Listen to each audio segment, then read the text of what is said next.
Good morning, everyone. Thank you so much for being here. We are getting a bit of a later start than intended because of a classic urban problem of traffic. But by the end of the day, we will have totally solved that, so don't worry. I want to thank not just you for making the time to be here and to bring your energy and your ideas and your enthusiasm. I also want to thank my team at the Aspen Institute, and particularly Elena Bell of the Center for Urban Innovation. Everything that has been made easy about this event for you was very hard for her, and so I appreciate her constant work. Also want to thank the team at the Center for Public Impact, who have been extraordinary partners in this endeavor. I was drawn to their work because one of the things that they foreground about cities and city government is the question of legitimacy. And I think it's something that we don't talk about enough. The handbook that you all have is full of references not just to legitimacy, but also to other significant values like equity and being aligned with partners who want to extend and bring that message to cities and people who care about cities has been one of the great pleasures of this project. It's really why the Center for Urban Innovation exists. So just as cities are having to work differently than they might have had in the past to be inclusive and equitable in the way they innovate, this morning is going to be a little more inclusive than what you might be used to. This is not a situation in which we are going to stand up here and tell you what the latest and greatest thinking is and then send you out into the world. There will be an interactive component after the presentation. And I think we're excited about that because that gives us a chance to establish that this really is the beginning of a longer conversation about cities and where they need to go. One of the shared goals that we have this morning is to connect innovation, equity, and empowerment to create cities that are places of opportunity and delight. So again, we do look forward to learning from you. And now I'd like to introduce the president and the CEO of the Aspen Institute, Dr. Daniel Porterfield, to share some of his thoughts about why this event matters to the Institute.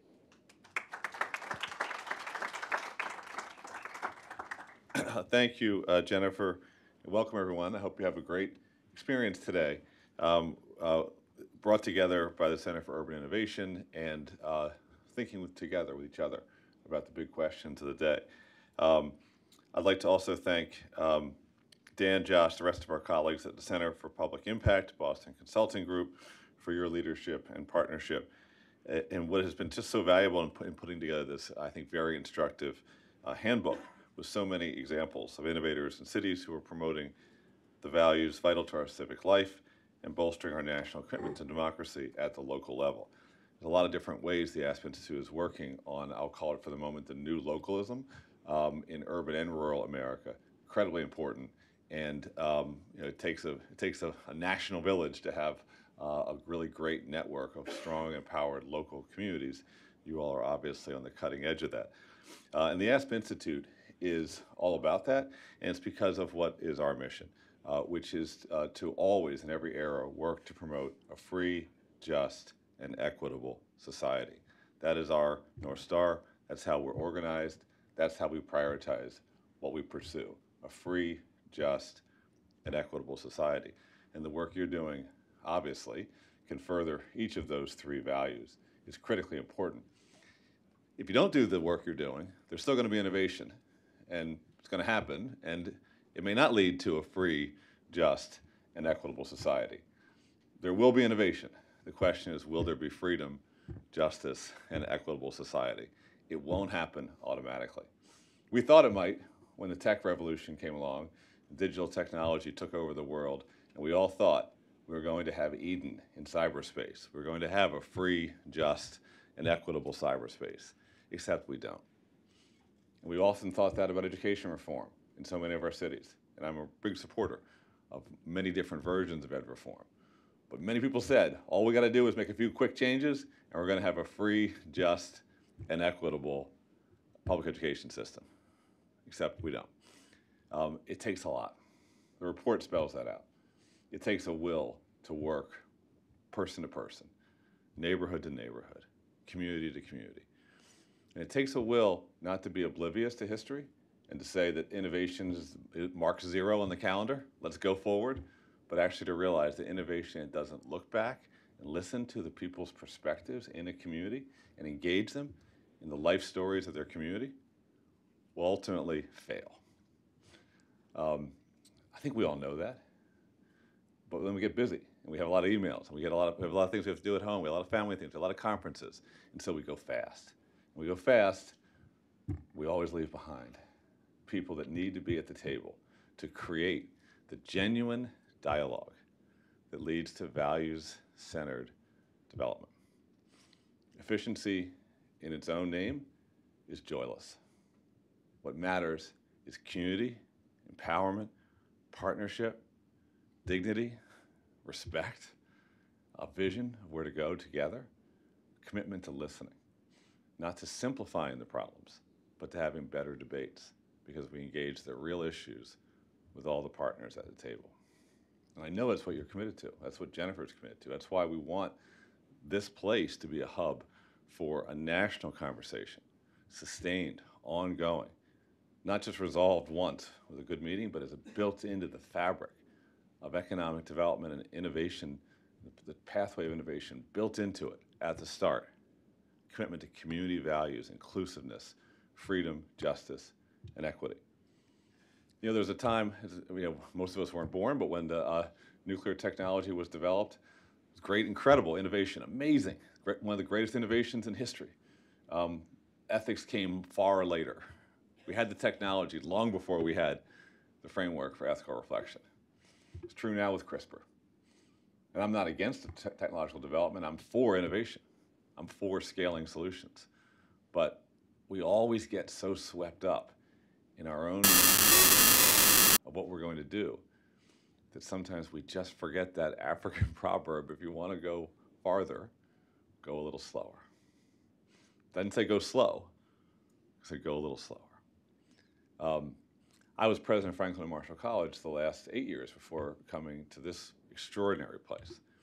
And some of you may know that Franklin and Marshall is located in Lancaster, Pennsylvania. Could be a case study for the work you're doing. Small city, central Pennsylvania, that was swept away when manufacturing left. Except it wasn't, because all sorts of coalitions of citizens have formed there. Tom Friedman wrote his 4th of July column about Lancaster this year. If you Google it, you get one narrative. And the community came together, suburban, rural, and center city, Republican, Independent, and Democrat.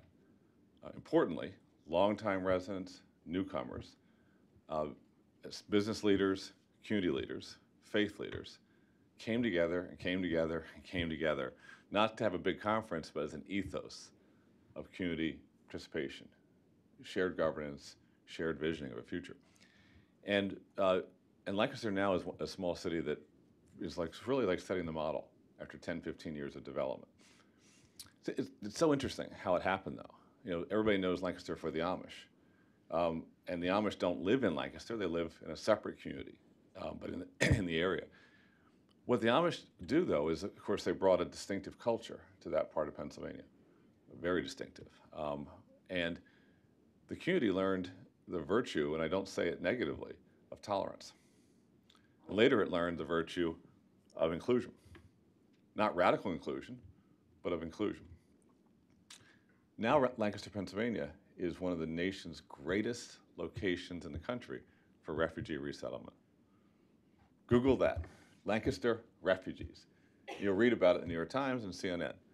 Incredible work, that community of urban, rural, suburban, Republican, Democrat, faith-based, secular, educators, health people, all together have used the attraction of immigrants and refugees as a driver of economic development. That place has done it with very little work actually from the tech sector, but there's been a lot of new urbanism and a lot of innovation. So Mayor Rick Gray for 12 years was constantly committed to bringing all voices to the table to find the best ideas to make Lancaster, Pennsylvania a destination for people that would like to make their lives there, build economic development, strengthen civic structure, build a sense of harmony and direction. And it's really working there. Is it perfect? Of course not. But it's really working. The city's gotten bigger. It's gotten younger. There's a ton of new businesses.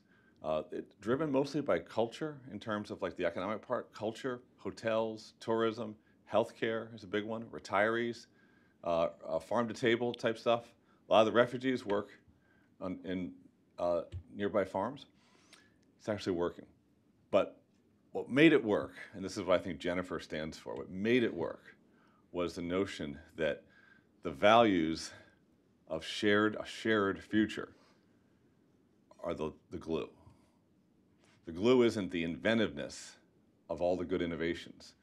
Rick Gray brought wireless to the city, first small city to ever do that. So that's great. Bikes, sidewalks are different. It's a walking city now. A lot of great innovation. But the innovation is resting on a foundation of shared community values. That foundation is so important. That's what you're committed to. And these exciting ideas that we want to take out into the public space, let's figure out how we can take them out so that we don't look like we're reproducing the gargantuan errors that came with ed reform, where one side had to win, which meant the other side had to lose. So the great new idea would somehow take over without the people that were going to benefit from the idea being invested in its development.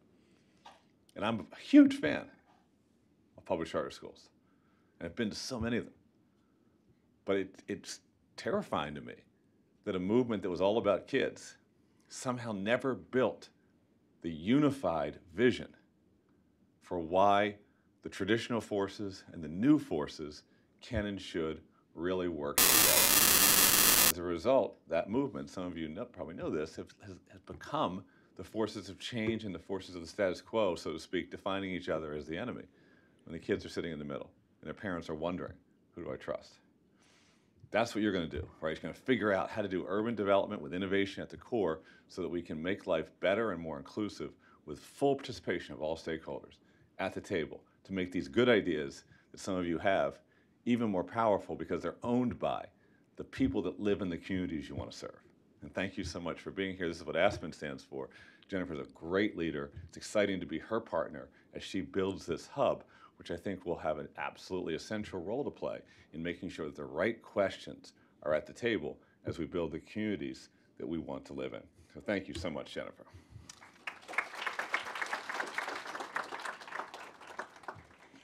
Thanks, Dan, for giving us that good frame about what the stakes are and to remind us that we as a society have put a lot of hope in innovation, and we have not always lived up to our standards. And I think this report gives examples of an emerging counter-narrative of people really operating with innovation, with intention, with a mission, and with great respect for the humanity of people in underserved communities. So I'd like to welcome Josh Soren of Center for Public Impact and Rich Davey of Boston Consulting Group to walk us through some of the big themes of the handbook that will prepare us for the gallery walk that we'll do in a little bit. So Josh and Rich. Great. Well, good morning, everyone. Some energy in the room, excellent. I'm Rich Davey. I'm an associate director at the Boston Consulting Group, and delighted to be with you today. I would identify which city I'm in, but I have an apartment here in Washington, my office is in New York, and my home is in Boston. So to give you a sense for all the cities that I'm in, keeping an eye on all the good work that you're all doing. So thank you for that. What I wanted to do today was just introduce Josh and the work and give you maybe a few reflections based on my experience in government about what I'm excited about today to hear from all of you. I hope in the conversations over the coming hours, days, months, and years from now. So first, CPI. The Center for Public Impact is a global nonprofit that BCG founded with the sole intent of working with government officials to improve the lives of the world's citizens. We're very proud to have collaborated with Dan and Josh and their teams on this report. Some really interesting findings, which I want to talk about in a minute. I also wanted to say, why cities? Why did we focus on cities? Why did we decide to collaborate on this project about cities? We could have picked states or transportation authorities, governments around the world. Why cities? Well, I think for 4 reasons. First is, among all government, I think, agencies and entities right now, cities are among the most trusted. And that is an important piece, and we are seeing that in our politics. We're seeing that in the kind of community building that Dan talked about, and others. So the trusted nature of city government is so critical. I think 2 is growing. I mean, certainly we all see the statistics. 70% of the world's population by 2050 is likely to live in a city. I mean, that is a tremendous opportunity, but also challenge that folks here in this room and those you represent and those beyond us will have to think about and work on. You're innovating, and we'll talk very much in depth about that, but the innovation that's occurring in cities is pretty tremendous. And you're also cities are results-oriented. And this reminds me of a story. I worked in government in Massachusetts for 5 years. I ran the MBTA for 2 years, and I was the state transportation secretary for Deval Patrick for 3 years. So as I like to say, if it moved or if it didn't move in Massachusetts, it was my fault. When I became GM of the T in 2010, my parents gave me a clock that said, "You're only as good as your last rush hour." So these are my parents judging me twice a day, exactly. Never mind the public.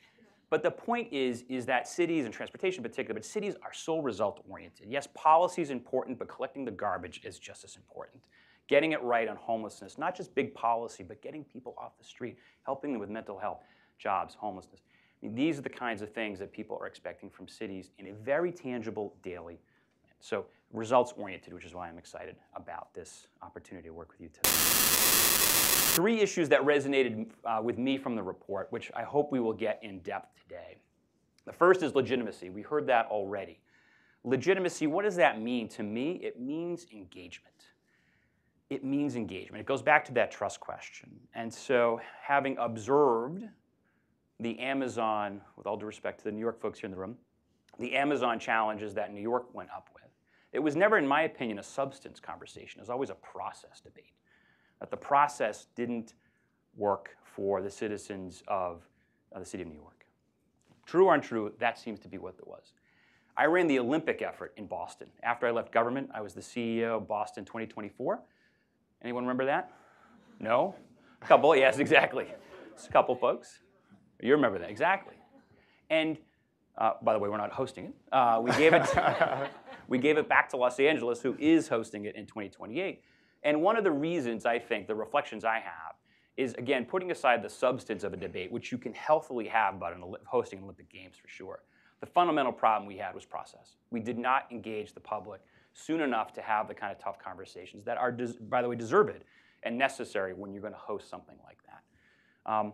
And then Sidewalk Labs, a group that I'm really excited. I know Dan Doctoroff pretty well. Many of you know him in the room, what he did in New York and what he's doing in Toronto. In Toronto, even the work that Sidewalk Labs is trying to do is getting pushback from the public because it's a process question. Process then leads to the substantive conversations. But the legitimacy point I'm excited to hear about today because I think the days of having 30-day postings for public meetings during times it's totally inconvenient for the public to show up is over. We have to find ways to engage the public on an ongoing basis. So that's 1. 2 is equity. We often hear the word equity. We've been hearing it in our textbooks and our legal arguments for 250 years. But this report actually talks about really bringing equity to beyond a principle, but for example, a funding principle, an earmark principle in how cities are accomplishing things. When you put money behind something, you all know that that really is then what drives change. And so I'm excited to hear more about how we can drive equity into things, not just a principle for conversation, but something that's actually driving it with some funding behind it. And 3rd is risk aversion, or the opposite, I think, which is the empowerment question. I mean, if folks asked me what was sort of the one thing I could never unlock in my 5 years in government, it was getting folks to be less risk averse. Now, you want to have responsible risk management in any form of government or business. But government in particular, in my experience, suffers from too much of it. And I think at the city level and what the report talks about, what many of you are doing are trying to sweep away that risk aversion through innovation to find tangible things that are solving problems. And if it fails, I mean, look, I'm the person in Boston who floated the idea of banning strollers from buses. That was a terrible idea. Terrible idea. However, we took up the conversation and we moved on quickly. So making sure that you're having that kind of engagement, that legitimacy, thinking about the equity issues, and not being risk averse, trying things, not for the sake of trying things, but for moving the culture and conversation forward is important. So that's what I'm excited about, to engage with you all today, to listen as well. I'm going to turn it over to Josh now to get more in-depth in the report, but delighted you are all here. Thank you to the Aspen Institute for being such a delightful host, and my colleagues at CPI for putting out a really interesting report. Josh? Great. Well, let's give Rich a round of applause. So good morning, everyone. My name is Josh Soren. I lead CPI City Innovation work in North America. I swear I'm that same person that's in that picture, just with the beard. What I want to do over the next 20 or so minutes is give you all an understanding of what were some of the key insights that we learned in the course of writing this handbook and preparing for this event. And I guess I should start off by saying that although CPI, in collaboration with Aspen and BCG, we wrote this handbook, the insights that are found in it really come from many of you that are actually in the audience today. I see Sly, I see Shireen, I see Matt, I see Grace, I see Julia, I see many more of you. And so the insights in this handbook really come from all of you. And that's because over the last several months, we've been talking to city problem solvers all over the country to understand how they're innovating to solve the biggest challenges that cities are facing. And some of you may recall that we started many of these conversations off with a pretty straightforward question. Why do cities need to innovate? In response, more often than not, we got a pretty straightforward response. Cities need to do more with less. This is certainly true. We know that more and more people, as Rich talked about, are moving to cities and their surrounding areas. But oftentimes, revenue's not keeping pace with population growth, which means that cities need to find ways to maintain or expand the delivery of services with the same or less resources. But as we continue to have these conversations, we saw and we heard from many of you that innovation was not just a means of maintaining or improving operations or service delivery. What we saw was that many cities are using innovation as a means to drive and solve deep societal challenges, and doing it in a way that manifests their core values and shows the best versions of what cities can or should be. Let me give you a couple of examples. When we talked to Shireen Santosham, the Chief Innovation Officer in San Jose, she talked about how her city was using innovation to drive inclusion and close the digital divide so that all Silicon Valley residents could have access to Silicon Valley jobs. When we talked to Nigel Jacob, the co-founder of the Mayor's Office of New Urban Mechanics in Boston, he talked about how the city was using technology like Pokemon Go, of all things, to drive civic engagement among Boston's youth, really creating better citizens for the future. And when we talked to James Wagner in Tulsa about the work that they're doing, he told us about how the city is innovating the way they measure performance and assess impact, and revamping the question that cities typically ask, which is, how are we doing? Are you satisfied with the services that we're delivering? And instead asking, how are you doing? Are you thriving? Can you see yourself really building a life in this city? And so what emerged from these conversations was a picture of cities not just innovating so they could do more with less, but really cities that are innovating with intention, which is the focus of what we're going to talk about. And what that means is cities that are innovating in a way that both solves some really deep challenges in the present, but lays the foundation for cities that are more inclusive, resilient, and livable in the future. And we started off many of these questions. And what we heard, throughout these conversations was cities addressing kind of a broad range of challenges and using a myriad of different tools, techniques, approaches to innovation. But you all must be talking to each other and know each other, because we heard a pretty common phrase from many people here, which was that change moves at the speed of trust. And this comes from this deep understanding that in an age of kind of rapid change and spurred on by huge technological advancement, that the ability of cities to impact really complex challenges will not be primarily restricted or enabled by capital or capacity, but by trust. But building trust, as many of you know, is not an easy process. It requires time, it requires patience, and it requires a long-term orientation and mindset. All things that can be counterintuitive to the way we typically think about innovation, technology, smart cities, where so often the goal is about disruption and speed and creating hyper-efficiencies. But building trust, it shouldn't be disruptive. It's not a quick process, and as many of you know, it's certainly not efficient. So understanding the importance of trust, how can cities innovate in a way that not only solves some really deep challenges that they're facing, but does it in a way that builds trust with communities that are critical for the implementation of those solutions? Well, over the course of our conversations, we heard from many of you that cities are starting to ground their approach to innovation in really three core principles: legitimacy, equity, and agility. Legitimacy refers to that broad reservoir of support that cities need to be able to govern effectively, enact change, and deliver better outcomes for residents. And I think as Rich was talking about, this goes way beyond press releases, public town halls, and websites. Building legitimacy in cities requires agreeing on a shared mission and understanding of the direction of innovation. It requires that cities give residents and other sectors real agency in moving the city in that direction. And it also requires that cities ultimately deliver results so they can have that credibility.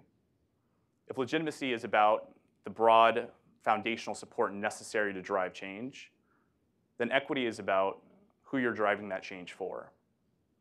And there was a real understanding from many of the city problem solvers that we spoke to that focusing on equity and addressing equity was not just the right or the moral thing to do, which it certainly is, but it was an existential necessity for building a sustainable, thriving city. Which is why we're seeing many of you go beyond just stating equity as a core value or making sure it's part of your mission statement, but instead really putting some teeth behind it. It's something that Rich talked about as well.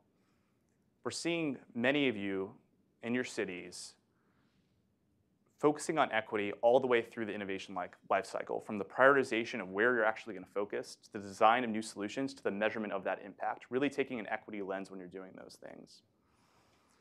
And then the third principle is about agility, which describes an ability of a city's be responsive to change. And the key idea here is that in a future that is uncertain, that is being disrupted by huge advances in technology, cities need to have the tools, the techniques, and the organizational structures which allow them to be flexible and allow them to quickly meet the needs of residents and capitalize on new opportunities. So, the focus of my report is about how technology is failing us. So these are kind of three core principles that we've seen cities using to ground their approach to innovation that can help them innovate with intention. But how are cities actually doing this? Well, through the course of our conversations, we identified three general practices that we're seeing among cities that are innovating to both solve problems, but also doing it in a way that is consistent with their core values and aligned to these principles. And the three general practices are align, empower, and grow. What we heard from many of you is that cities are moving from a place of focusing on one-off incremental innovation projects. Instead, are beginning to align both within the city and across sectors through bold mission-driven strategies that focus on the most important challenges for residents and do so in a way that is guided by core values. And when cities are developing these missions, they're not just creating them in isolation and then rolling them out.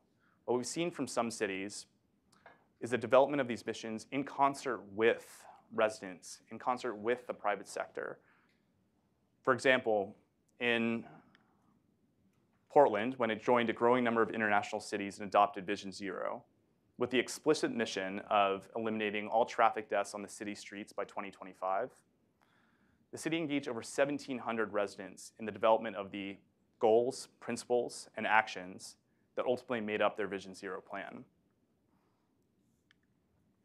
In a similar instance, in Austin, Texas, which is my hometown, and I believe Jennifer's as well, So, welcome.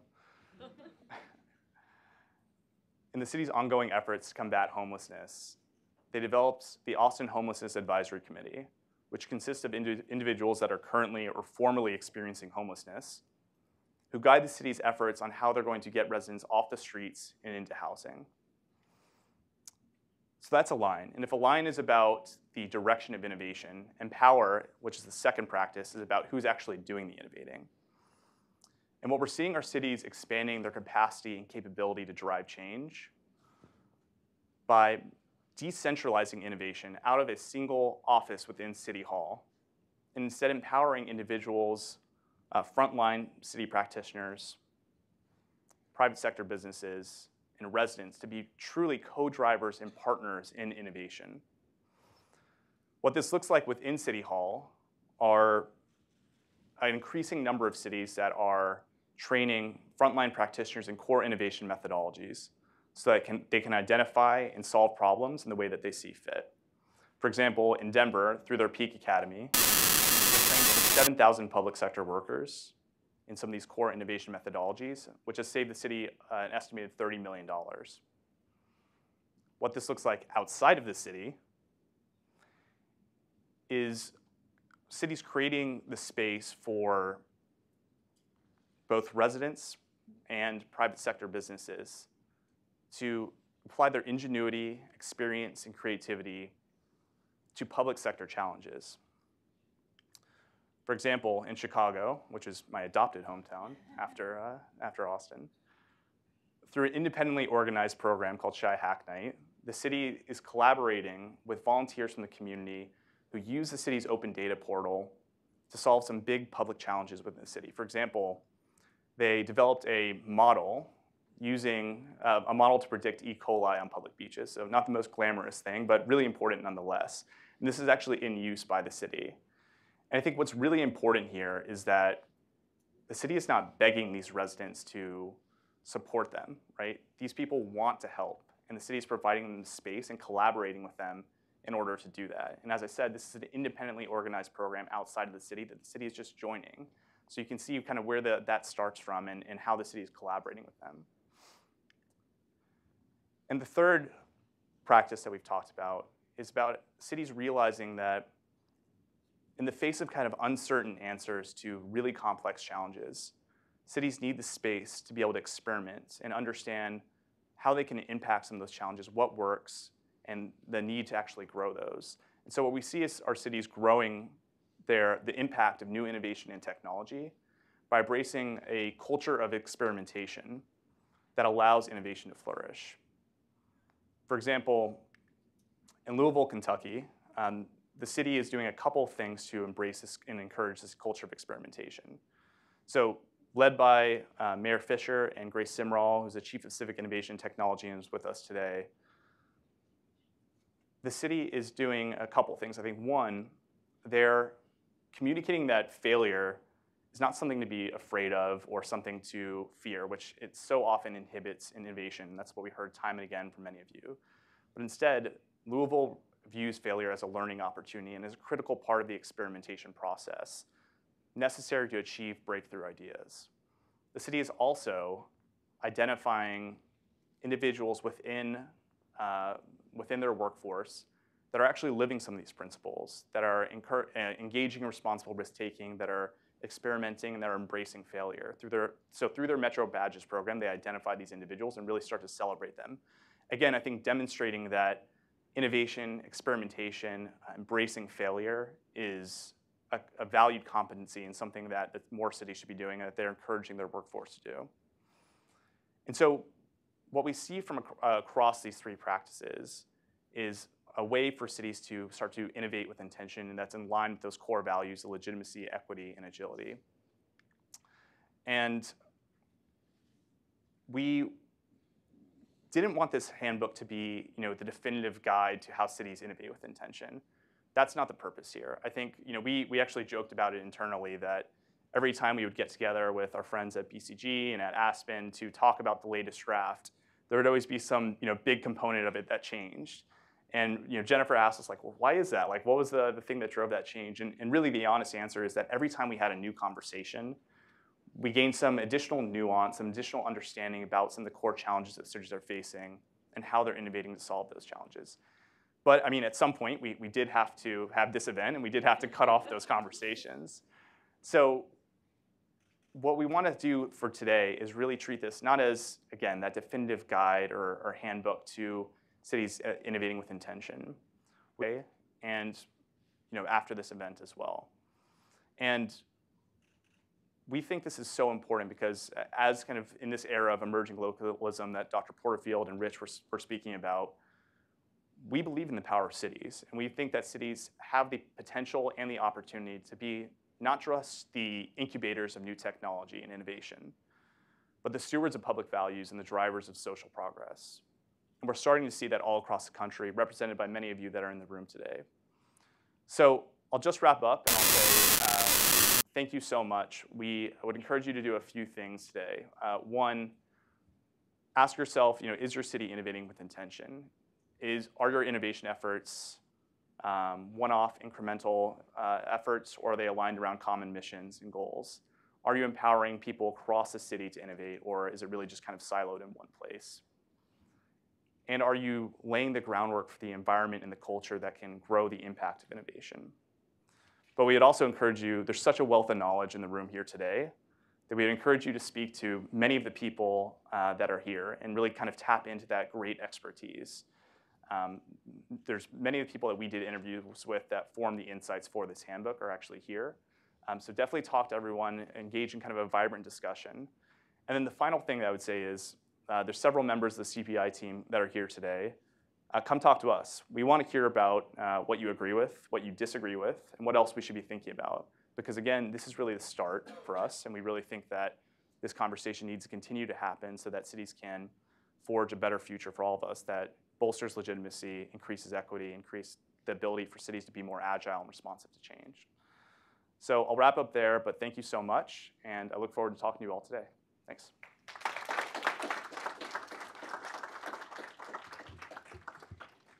Thanks so much to Dr. Porterfield and Rich and Josh.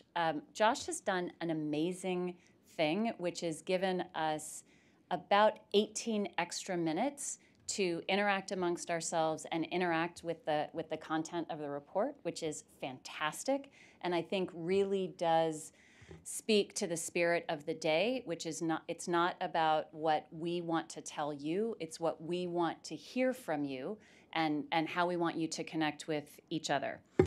So for the next 30 minutes, 45 now, we strongly encourage you to go out and share your thoughts about what you've heard so far and what you see on the tables in the interactive gallery walk.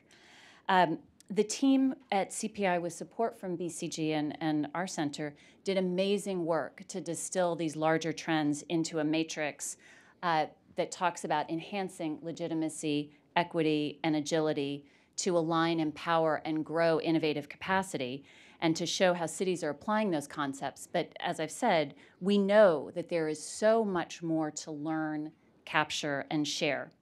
So there are several ways for you to engage.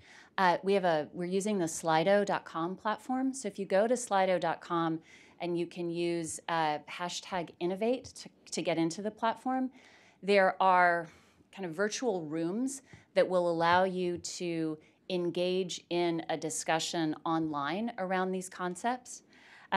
You can also just go outside in physical space and engage with the align, empower, and grow concepts and learn what specific cities are doing. One of the great things about the report is it's not just focused on really big budget, high capacity cities, but a range of cities. So I think everybody can find a model to learn from. You'll also see a map just outside the room. We've placed cards below it that we encourage you to fill out with stories about innovation in cities because, again, as much as we know, we don't know everything, and we're particularly interested. I was having a conversation earlier today with somebody who was talking about Fayetteville emerging as a smart cities hub. So let us know that so we can do more research and kind of turn those stories around and show that any city can innovate with intention.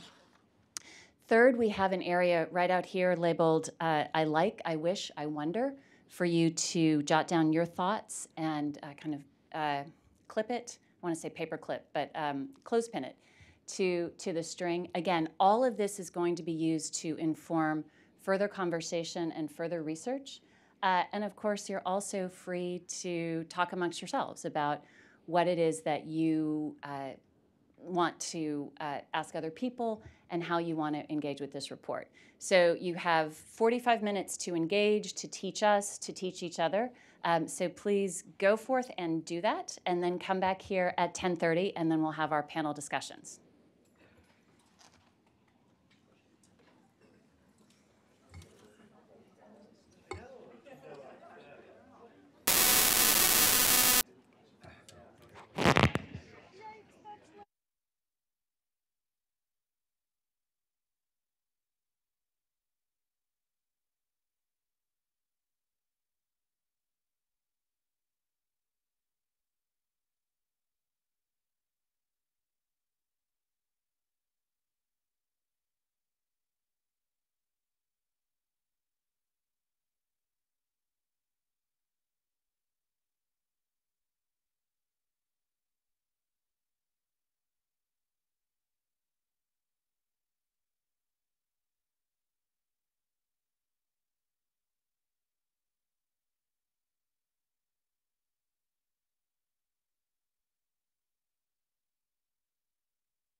7, 8 are just Q&As?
Hello, everyone. If you could please take your seats.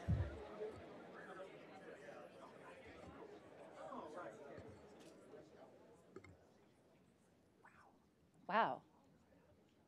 I've never gotten a response that fast. I'm super excited about that. So again, thank you for everything that you gave us in the last 45 minutes. I was really delighted to hear from people whose opinions matter enormously that the report seems incredibly well, the handbook, excuse me, seems incredibly well optimized. It gives people really useful information. Somebody said, this is like the best phone book, because now I'm going to call Little Rock and ask them about a particular thing. And I thought, well, man, Little Rock has probably not heard that before. So it just goes to show that innovation done well can be done anywhere, and cities can learn across borders and sizes and political cultures.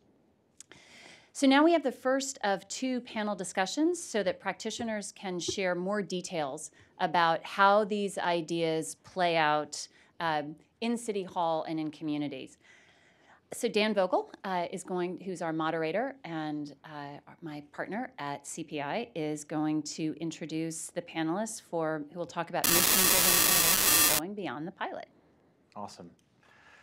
Jennifer, thank you, and thanks everybody. It was really fun to watch that level of engagement out there, and just to see some of the conversations. Our hope in this whole thing was that we had sort of sparked a bit of that dialogue, and it was great to see that begin to play out. So thanks to all of these guys up here. Let me quickly introduce this group and then lay out our hopes for this discussion, which is to take some of the ideas that are articulated in our handbook, which again is a synthesis of a lot of what we heard from city problem solvers, folks who are in the trenches.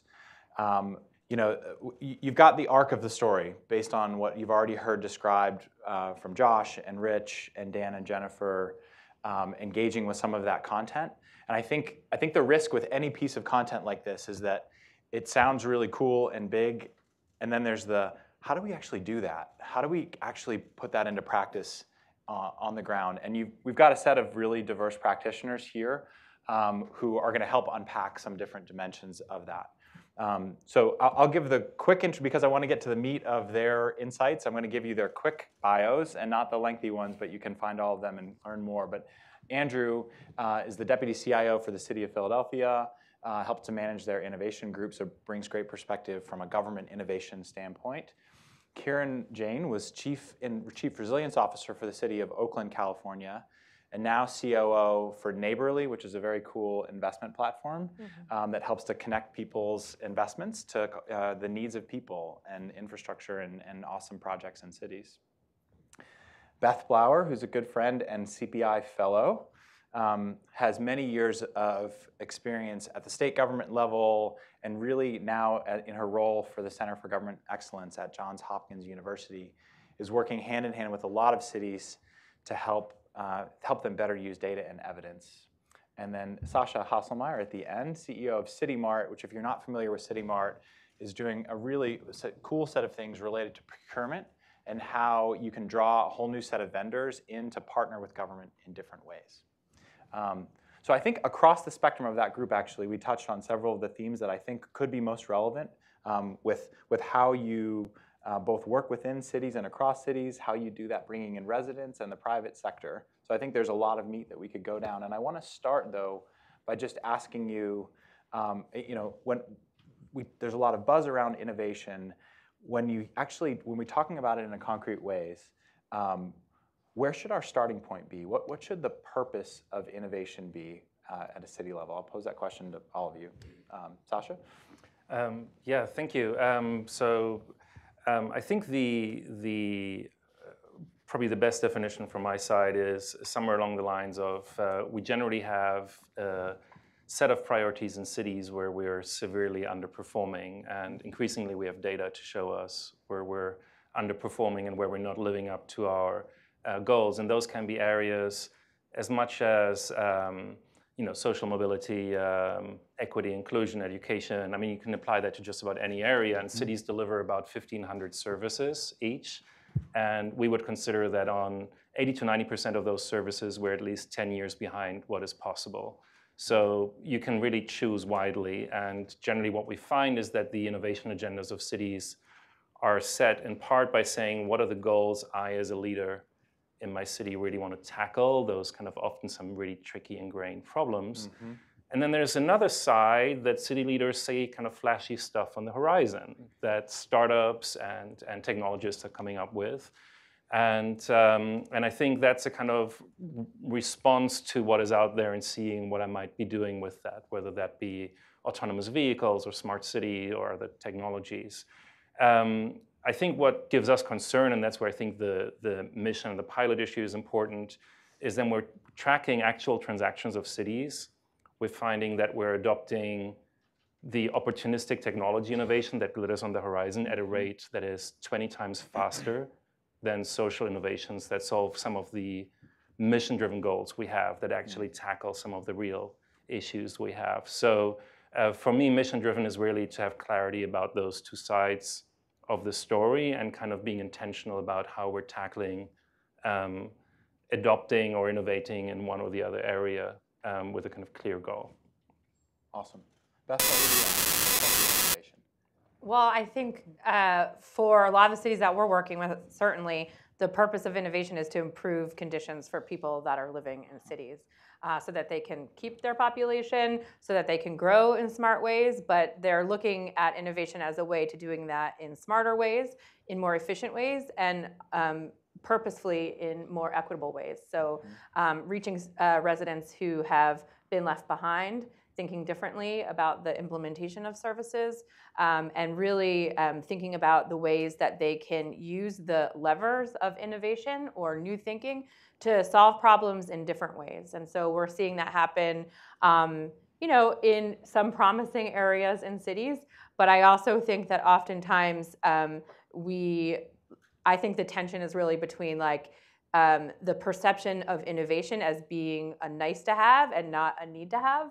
And so we're trying to really ingrain in the decision making deep into organizations that you can think differently about solving problems in ways that will produce result, especially for some of the most vulnerable people who have been left behind historically by thinking or by reforms or by progress in cities. And so when we think of innovation, we think about sort of changing the way that government thinks about problem solving.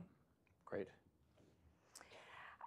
So to add to those, which I agree with all that sentiment, for me, innovation for cities is about doing things differently, engaging a diverse set of stakeholders who might not have a seat at the table, and maximizing and improving outcomes for our most vulnerable residents. How do you go about doing that? I think is key to what we were talking about with legitimacy. There's a community activist I work closely with in West Oakland, and Miss Margaret, we call her, would say, if you don't have a seat at the table, then you're on the menu. And I think that for a lot of the work around innovation, it's that inclusivity, but it's also breaking down the silos of us versus them, of different departments, and really reaching across to say, okay, what is the problem we're trying to solve, and who do we need to have at that table? Is it the housing? Is it workforce development? Is it human services? Is it all of the above? Bringing them together to engage with the community, I think, is really important. The second thing I would add around pilots, speaking as a former public servant, a lot of times city staff will say, oh, well, that's a politically motivated pilot program. I'm going to be here a lot longer than the elected official who's pushing it. I think having that engagement inside City Hall is also really important to understand, why are we looking to change the process? If you really want sustainable, long-lasting change and moving beyond the pilot, it's also about engaging the public servant and having them buy in to the solution that's being proposed or co-create it. Fantastic. So I'll echo what everyone else said. I think we are ultimately innovating for residents because that's why we in government are there. But I'm really interested in, and I'm a big supporter of trying to increase the capacity within government. So creating a culture, ecosystem, whatever word you want to use within government, so that you have essentially a process to be creative, or innovation with intention, as you guys called it. I think that really gives government a legitimacy so that it can then go out and interact with residents and community groups and sort of be more valid on the ground and create, let's say, funding programs or whatever that people actually want and find value from. And I think until government kind of has that process internally for evaluating ideas, it's going to struggle to kind of provide services of value for its residents. Awesome. So thinking about being resident focused, but how we do that, which problems to choose, how to think about who's involved, and how you work in those ways within city government and with beyond. There's a lot. We could probably have panels on each of those topics. Can you start just from your experience in the trenches in Philly? What makes it hard? When we talk about the kind of innovating with intention that that you heard Josh describe and that's pictured out there on some of the walls, in your day-to-day, what are the barriers or challenges that make it particularly difficult to do that in a city government context? Right. So it's never been said I was in the trenches before, so I like that. So I think a lot of it is finding the right people within government who get this kind of work. I think that's part of it. I think part of it is trying to establish a process for, it's basically the idea life cycle process. So finding ideas, evaluating them, refining them, maybe funding and evaluating them. I think that process is not sort of, it's not that common in government. It's becoming more common now, but I think that's kind of a challenge in that you have to help people understand why that's such a valuable process. And the only way you do that to me is to, and I know everyone's tired of the word pilot, but you do try some of these pilots and then you evaluate them and then you find the ones that actually added value to the community or residents or whatever, and then those are the ones you think about sustaining and putting within a department, and it becomes separate funding from the innovation fund or whatever we did. So I think I still go back to process ultimately. It's a challenge for a lot of government people to get and adhere to. Mm-hmm. And so Beth, you also could probably comment on things that are hard, but then beyond that, what you've seen in terms of starting to create the conditions for how to flip the tide, the capabilities that are needed within government that may not be there. Yeah, I mean, I think that, I spent my career in government sort of trying to penetrate what I used to describe as the permafrost of government. So great ideas were happening on the front lines, and really great ideas would come in at leadership levels, and then it would just die at mid-level management, right? And so everything, was really engineered to come up against these barriers, and those barriers were really politically used to do a lot of things in government that really stood in the way of some big important changes. And so when we started doing this work with What Works Cities and going out and working with cities, we started to realize this is still a very real problem in government. And so we started to sort of untangle that. And what we found was that mid-level managers are people who have been in government for 10 plus years.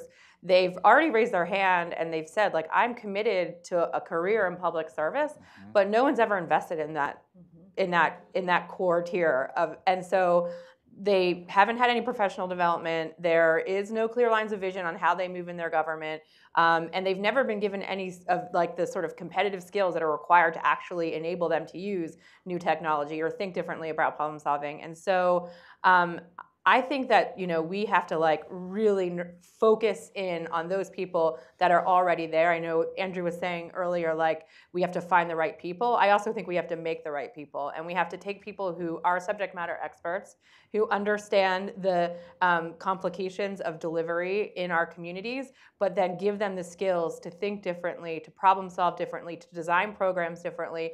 And when we get to that point, I think we'll be able to see a cracking open of that permafrost, and then it'll be the ability to create safer space. We'll be able to assume more risk when we're making decisions in government, but until we actually sort of reestablish the right types of incentives, I think it's going to be really difficult for government to sort of move to that next level.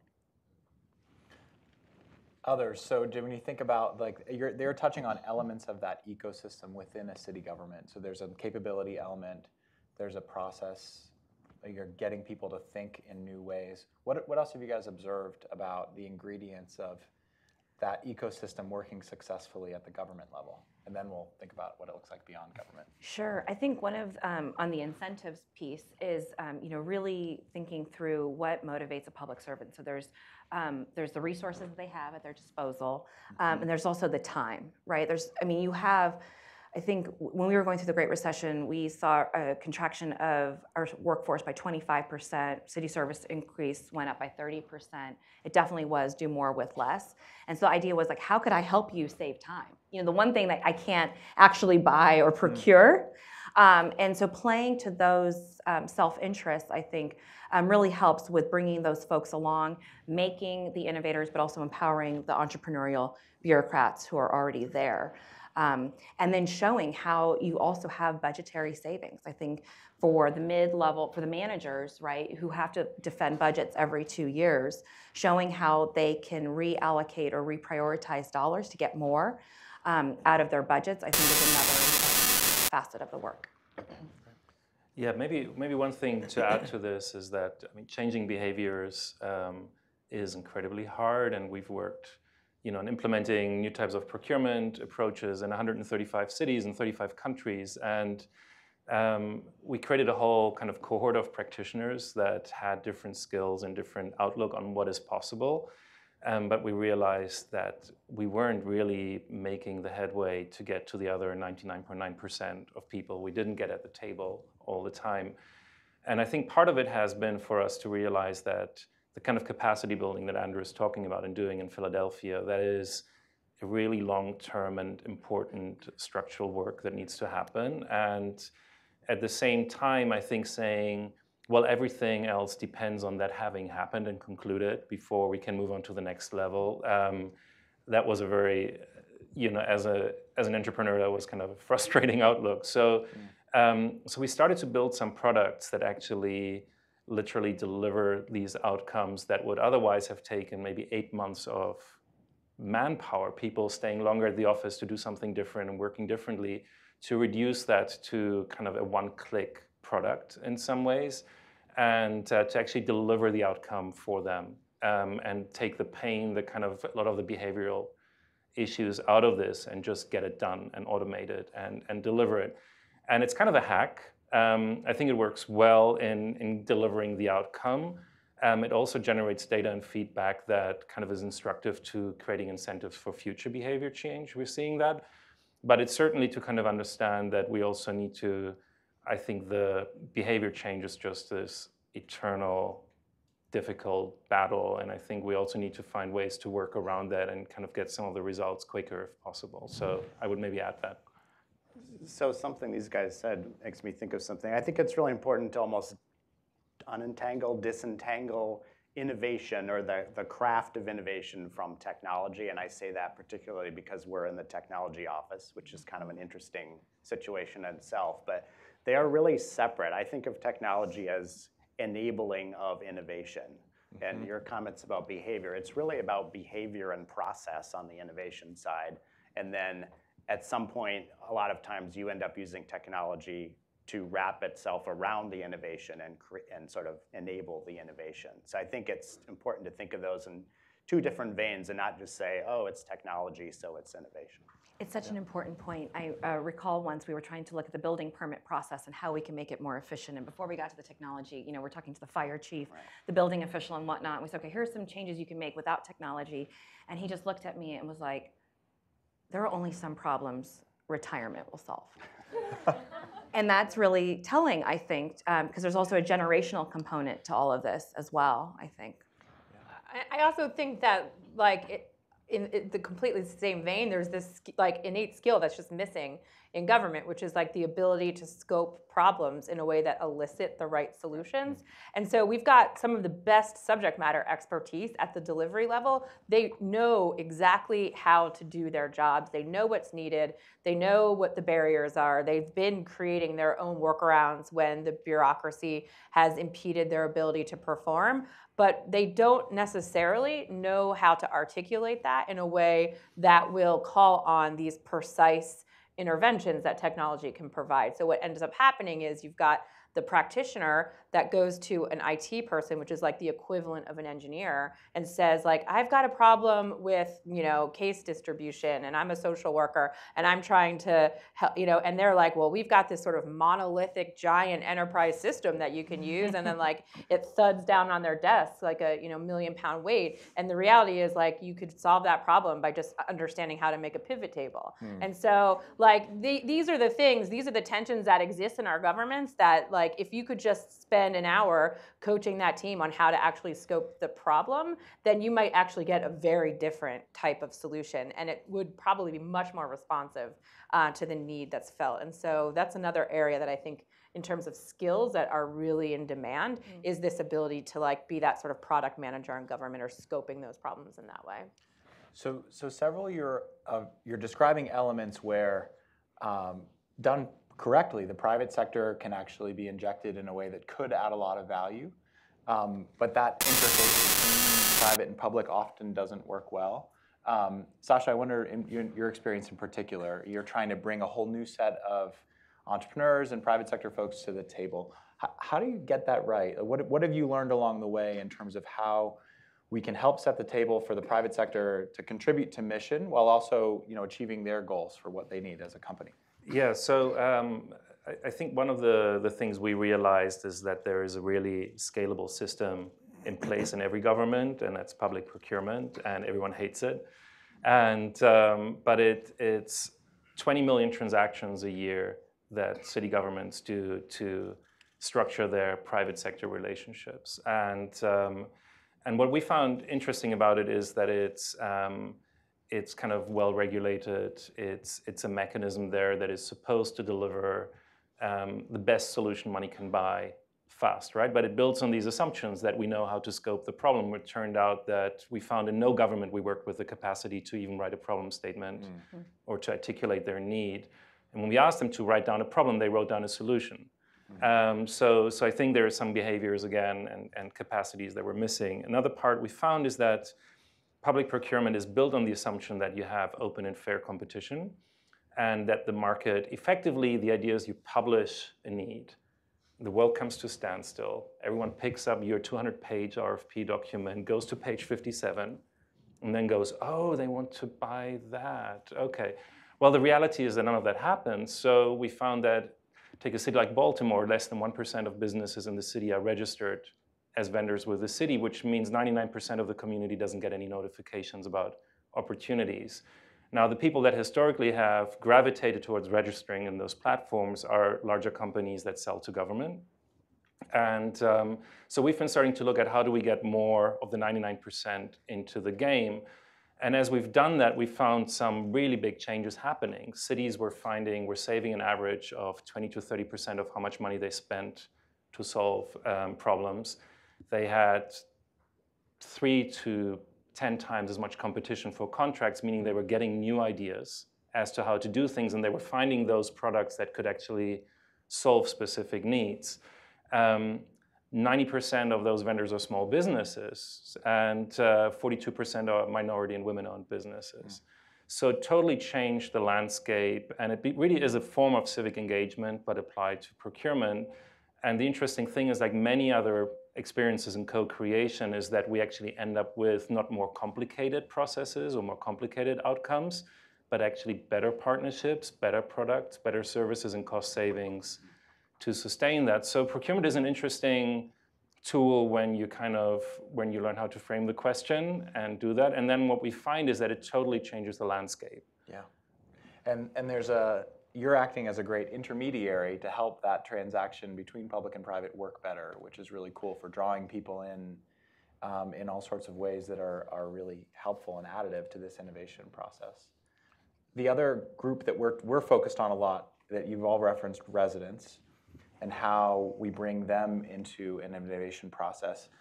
Karen, in your experience, I mean, we're going to go much deeper on this in Jennifer's panel that follows around legitimacy, but what have you learned about how we can start to think differently about bringing residents in differently, engaging them as part of this kind of an innovation process?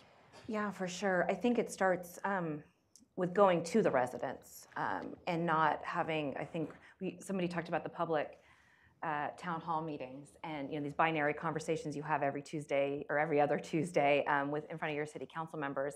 And that's obviously a great way to see direct democracy in action, but it's not the best way to get the folks who might not be able to make those meetings, who are thinking about childcare or working late or whatnot, to attend. So that was one thing you had to be intentional around that and designing those processes. It does take more time. It does take effort.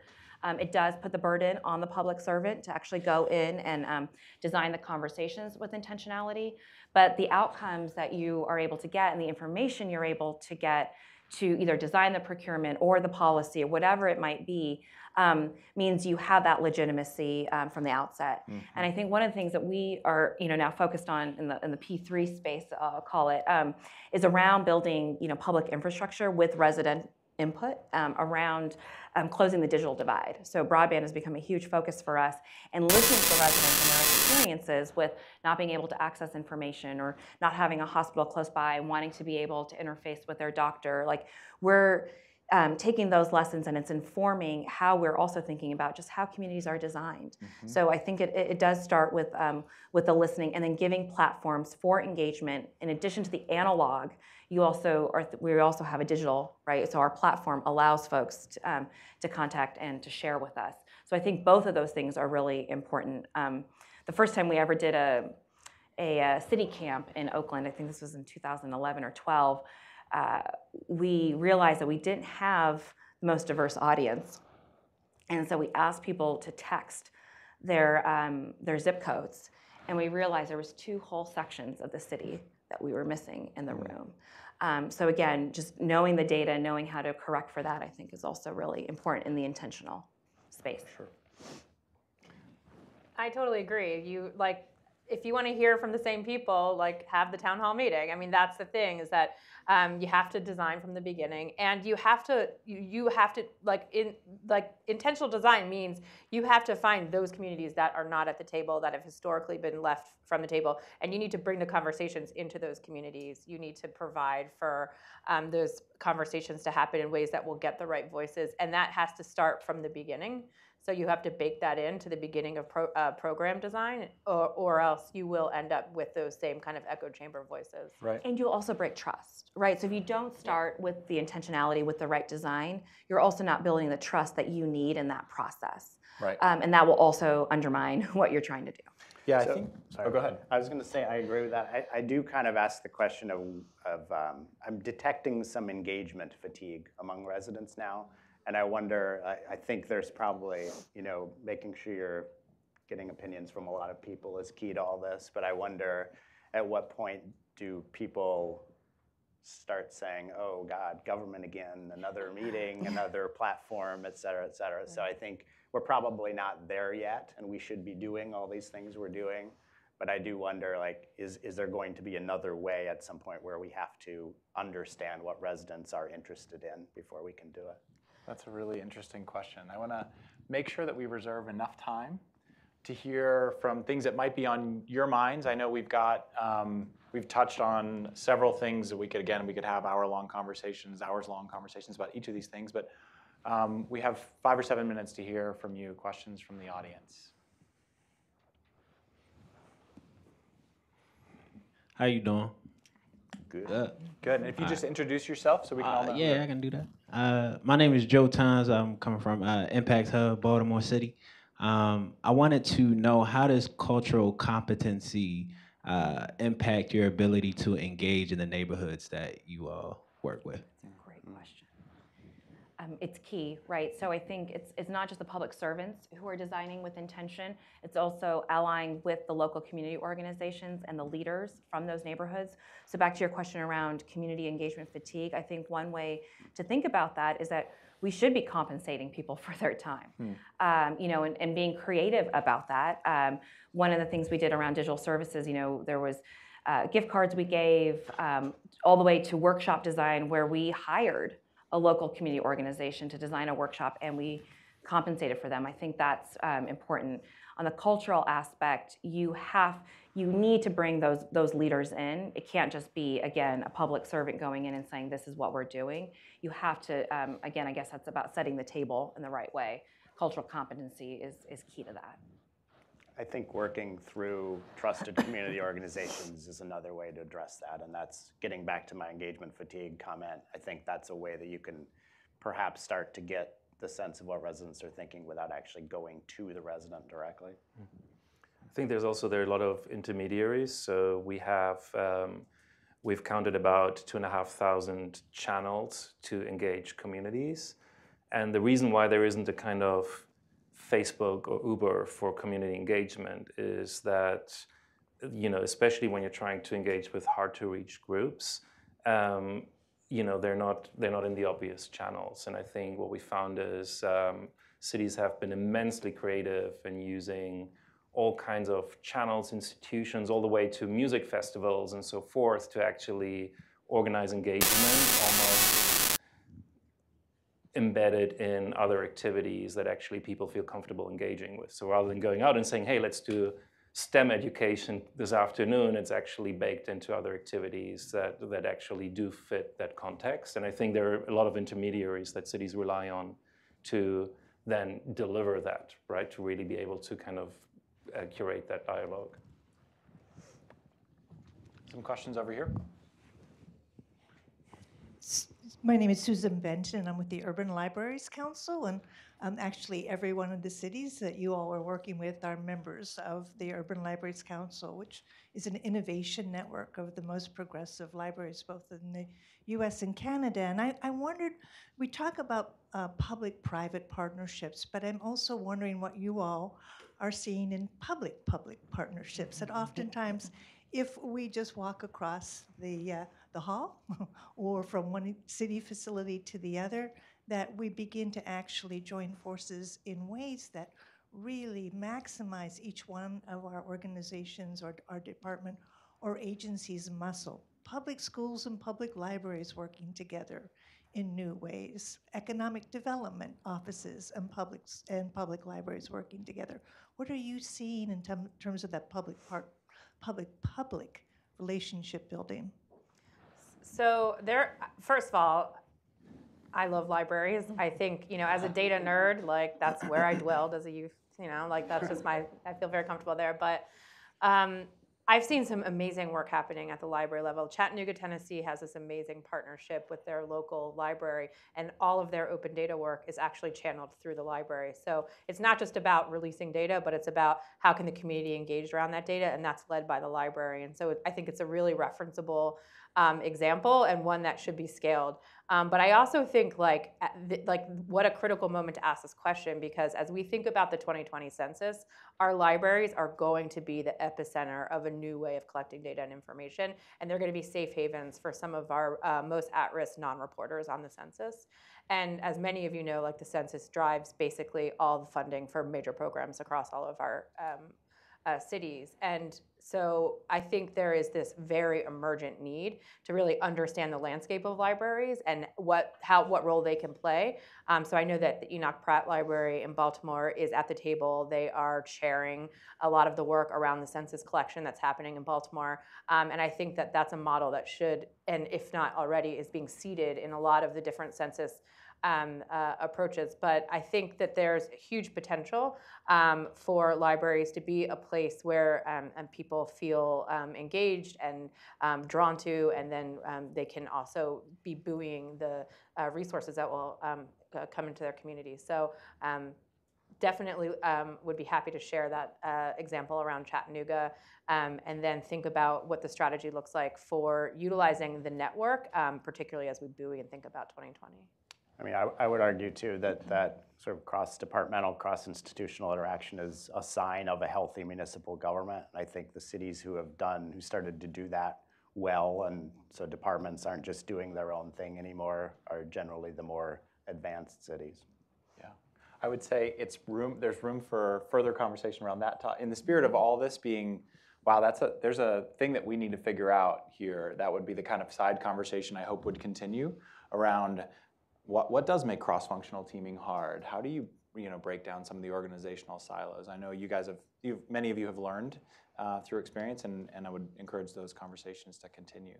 I think we have time for one more question. Jessica.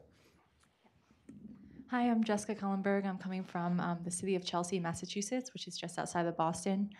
So I was really curious about this comment about, I think it was Beth, your idea of innovation among middle management in City Hall. And so I think in my experience, you have, about half of the people who are, really motivated, and also like if you give them some resources, they'll really take it and run with it. And then others who, you kind of give something to do and they'll say, this is not my job description. This is not, they're kind of there for the 9 to 5 and that's it. And that's maybe okay. And so do you recommend sort of, or suggest like investing in the ones that are already kind of motivated and kind of just need that extra push, or sort of what do you do with the people, which is often a lot of times of City Hall, people in City Hall who don't really want to do that much more than they're given? So oftentimes the like, I already have enough work to do is an excuse that's trying to mask like a confidence issue where they don't feel like they have the skills to engage in certain conversations. So sometimes you just have to really spend some time and understand kind of where that pushback is coming from. There are very few public sector employees that I've met who are like, I'm just here for the paycheck and I don't really, care. That's just like, I think is like we project that on people that come to the table with barriers instead of trying to really understand like what's at the root. So really doing like root cause analysis as to like why you've got these cultural problems is incredibly powerful. And then I think I would, give the opportunity for everyone to participate in the deepening of their skills. I think you can really nourish people who are ready to take off, and you can be an accelerant to real innovative thinking and innovative practice implementation.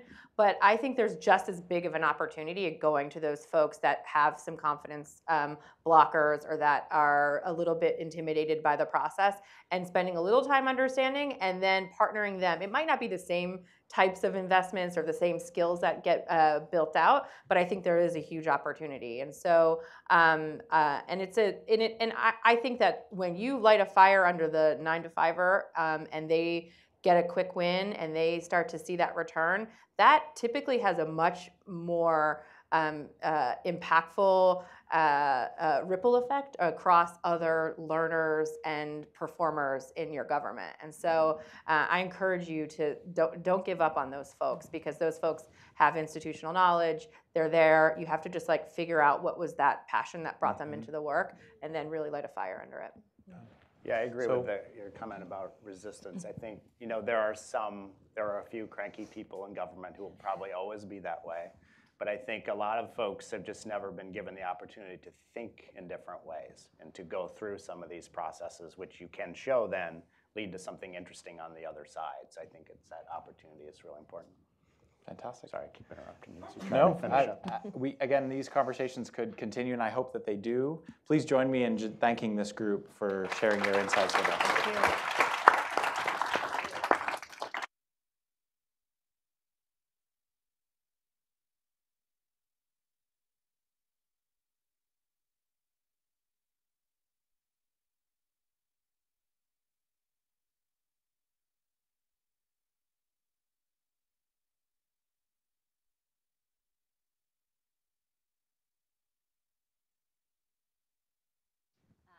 We'll get them switched out. All right, now I have a working, that was part of the microphone choreography I was speaking of. So we are getting the mic switched out, and we'll soon be back for a conversation around prioritizing equity and legitimacy to drive impact. You guys can tweet, I can talk. One of the things that's been great about, I think, this previous panel, and one of the things that where I think that the conversation around technology is pushing us, is to acknowledge a lot of real human issues that come up. Fear, right? Issues of competency, issues of trust and legitimacy. And I think we're at a really interesting point in thinking about how tech causes us to kind of fall back on and double down on our humanity. And there have been decades of an increasingly like technocratic approach to government that talks about, getting the right answer and focusing on data. But there's also a human element. And that human element is what, as Beth was saying, can create that permafrost that blocks implementation. And so until we recognize the humanity of both the people within government and all the mess that comes with being human and showing up kind of freaked out sometimes and really solid other times, and then the humanity of the people that government is trying to serve, I think we will probably not create the kinds of change opportunities that we want to see. And I think that the bridge between this past panel and the current panel, which I hope will be coming up here soon because I can't go on much longer, is that bridge between the humanity of the people in the civic sector, between public servants, and then the humanity of the people receiving the services. So we have, come on up. Yay. Yeah, so joining me on stage right now, we have Matthew Klein, the Executive Director of the Mayor's Office for Economic Opportunity and Senior Advisor for Service Innovation, the Mayor's Office of Operations of the City of New York. We have Sly Majid, the Chief Service Officer of the City of Austin, Texas. Shireen Santosham, the Chief Innovation Officer of the San Jose Mayor's Office of Technology and Innovation. And Noah Siegel, Interim Deputy Director, Portland Bureau of Transportation. So Shireen, I'll start with you. The previous panel emphasized that innovation for its own sake is really no longer where the game is at. And we've talked before, you and I have talked before about how San Jose is really at the epicenter of innovation. But you've seen that innovation by itself, or technology by itself, does not lead to greater inclusion. So what are you doing in city government to make a tight connection so that innovation leads to the kinds of good outcomes that people want to see? Sure. So just a little context about San Jose for those of you who aren't familiar with our city. We're the largest city in Silicon Valley, so we have about over 1 million residents. And we're a little bit on the front line of technology and how that's impacting society. So oftentimes the innovations that will later affect the rest of the country are coming out of the companies that are in our neighborhood.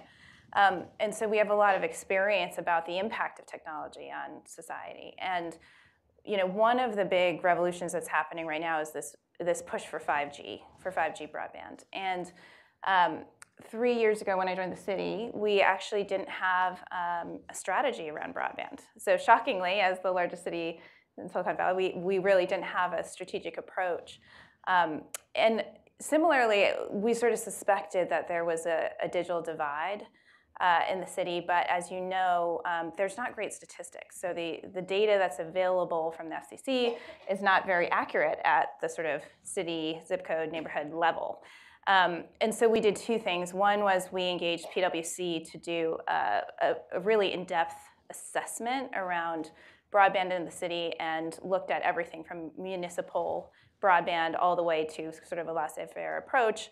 And then we separately worked with Stanford and a nonprofit to do street surveys with our low-income community, especially our low-income community with children in school, to really understand the digital divide in our city. And what we found was that 95,000 residents in our city didn't have broadband internet access.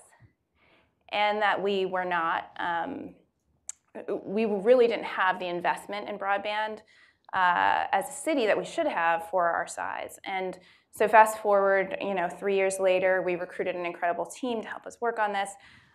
We now have agreements with the major telecommunications companies to invest in small cells in our city. We'll be the largest small cell deployment in the country, so we'll have over 4,000 small cells coming in, which is paving the way to 5G. And we've earmarked the funds from those agreements to two things. One is going back to streamlining our approach within the city to make it easier to do business with us. So we're now beating FCC shot clocks substantially, so permitting in under 30 days for our small cells. And then the rest is going to a digital inclusion fund. So we will invest about $24 million to reach 50,000 households in San Jose, connect them to the internet, and provide digital skills. And so we've earmarked those funds. We're working with the California Emerging Technology Fund, and we're hiring program director, and we expect to give about $1 million of grants by the end of the year. Great. So Noah, in the transportation sector, you are often innovated upon, right? You go to bed one night, you wake up in the morning, scooters, all right, go handle that. How are you thinking about the relationship between innovation, technology, equity, and inclusion really at the intersection? And it turns out you cannot talk about transportation without resorting to transportation metaphors like intersection. But at the intersection of a really traditional city department, presumably with a pretty heavy layer of permafrost, but where there's all of this private sector like pushing and diving in. How do you manage those poles? Thanks, Jennifer. Well, maybe to begin with, I'll start with what I think is, I've been involved in what I think are 3 waves of smart city engagement with Portland. The first came when I was working with Mayor Sam Adams at the time, and this was probably a very familiar story to many people here, but we were approached by IBM and Cisco and others and said, we're going to develop the single unified platform for your whole city.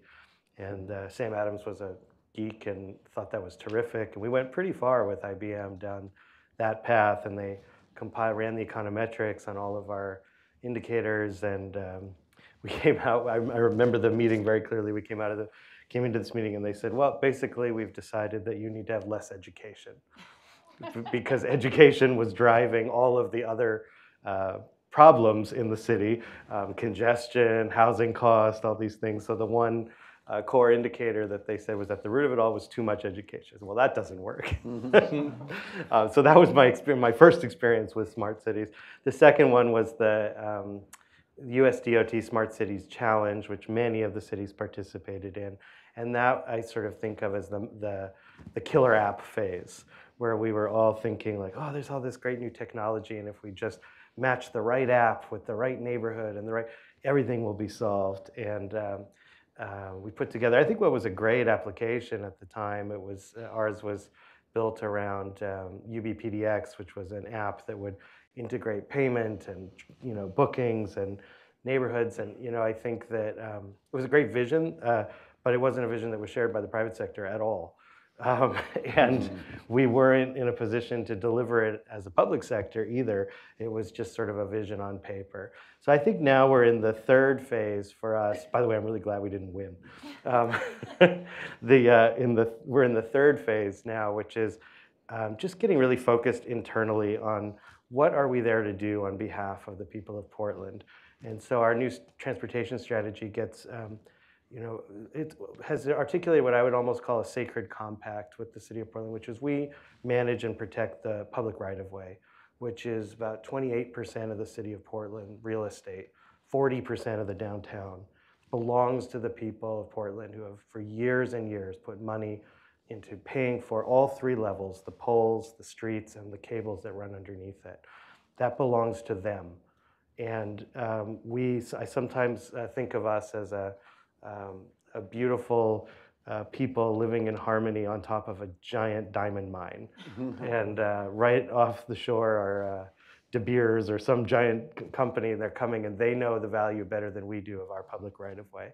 And so they're showing up right now, the 5G, Uber and Lyft, TNC services, fiber under the city. They know the value of our growing cities better than we do.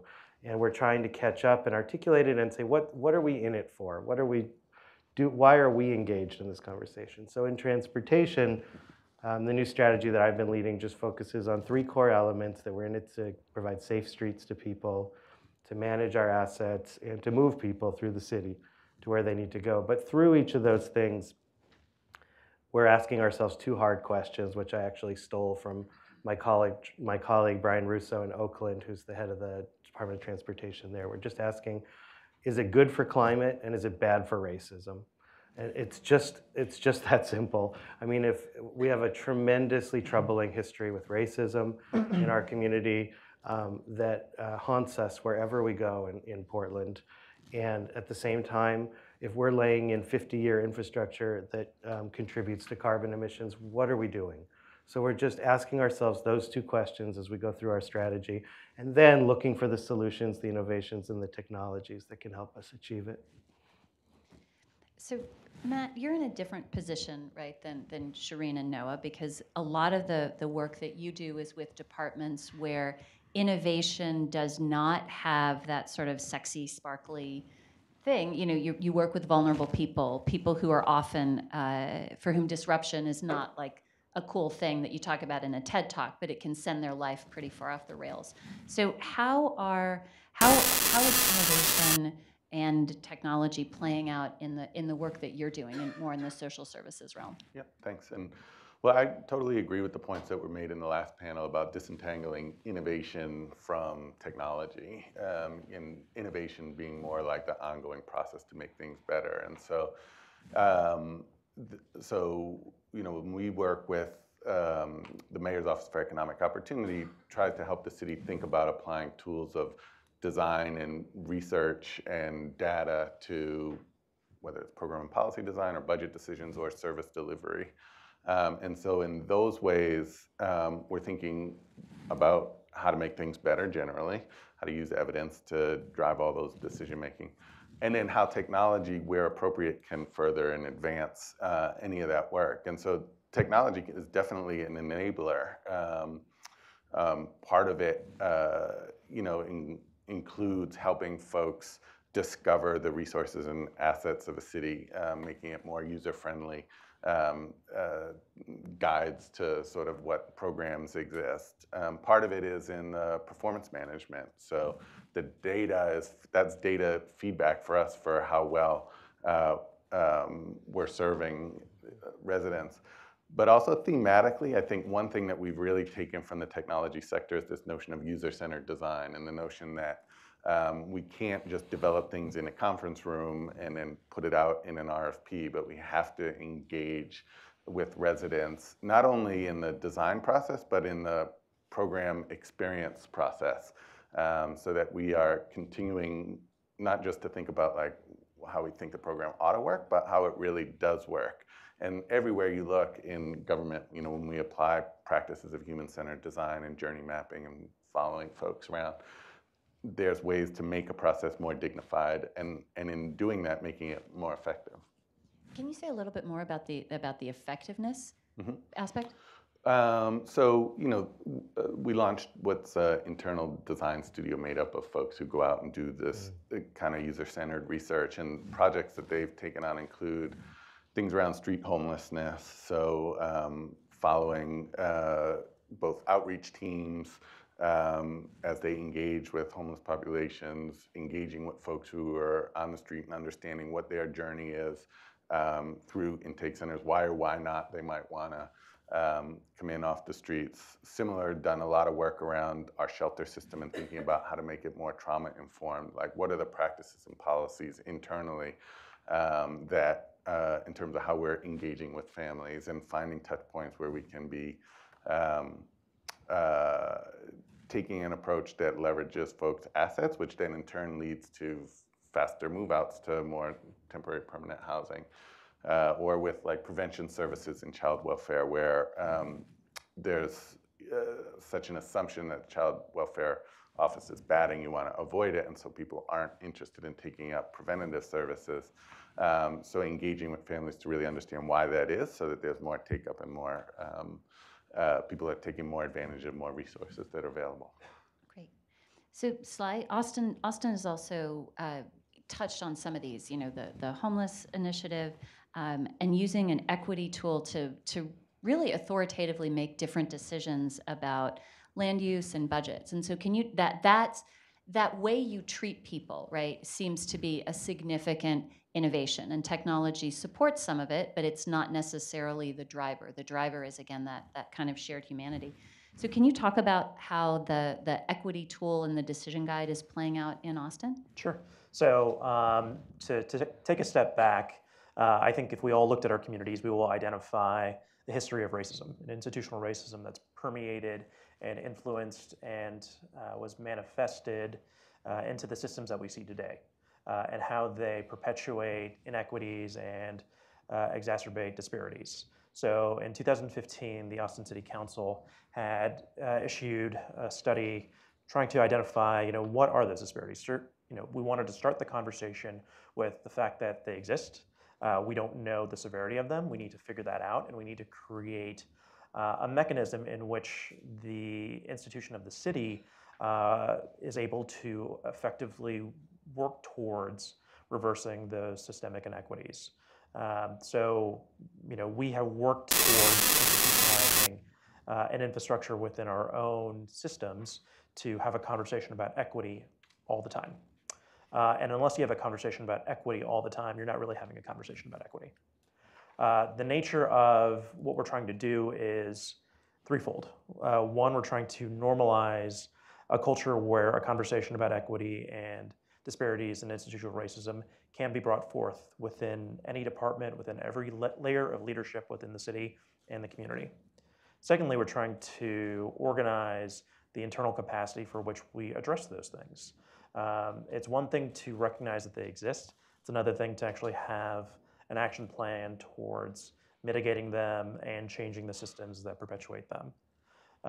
And lastly, it's operationalizing it and developing this equity tool in which we give our departmental leadership the opportunity to understand what are the various facets in which they need to have that conversation with their staff and with the community.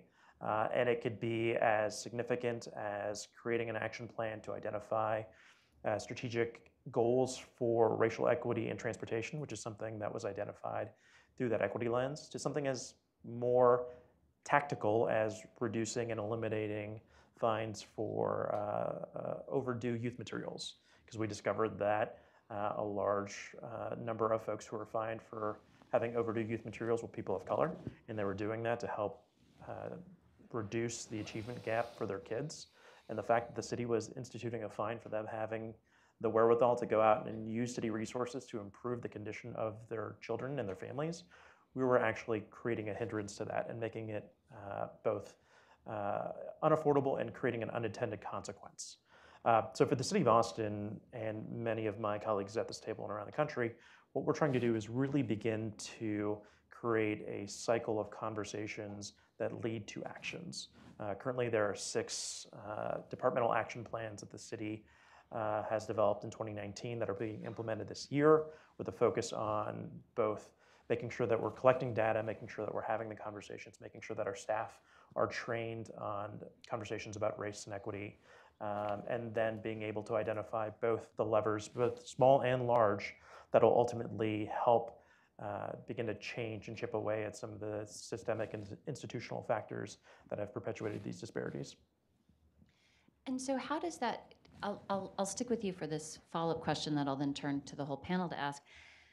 How does the notion of legitimacy, right? I think presumably acknowledging that Austin, like many cities, is the current patterns of land use and prosperity and legal structures, they were built on a rotten foundation. How does that play out in again in this notion of operationalizing? What are some of the struggles around legitimacy? How do you maintain legitimacy through these difficult conversations where maybe you're not able to satisfy everybody's needs at the same time? Right. So I think a couple of things need to happen. One is an acknowledgement of past sins. And Austin had a land use plan in 1928 that moved Black and brown people to certain neighborhoods, and if they did not live there, they would not get basic city services. So we need to acknowledge the things that have helped establish and further our history of institutional inequity and racism. The Mayor Adler here in Austin had literally created a task force on institutional racism to explore and have a community conversation and bring together stakeholders to recognize that there is a problem, and there has been a problem for a very long time. And unless we're going to do something about it and have a community conversation, we're just going to whistle on by this problem and pretend like it didn't exist. And ultimately, that won't make any significant change. I would say the other piece of that is really beginning to recognize that the incrementalism is helpful, but ultimately may not make the change. So there was a conversation about town halls earlier. And if you can help make town halls more accessible, you would assume that there are more opportunities for people to make a difference in directing the course of action, whether it's policy or procedures of the city. Well, to sustain change, you need to be present a lot. And if you're white and affluent and a homeowner, you have more access to the city than if you are a person of color who's working multiple jobs, if you have a living wage job and you have a family to support.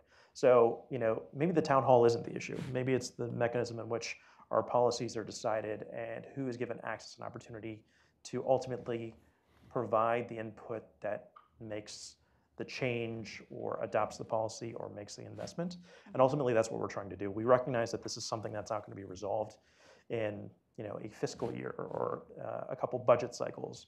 But unless you start the conversation and are willing to have the hard talk with yourself and your leadership and your community, we're not going to get anywhere.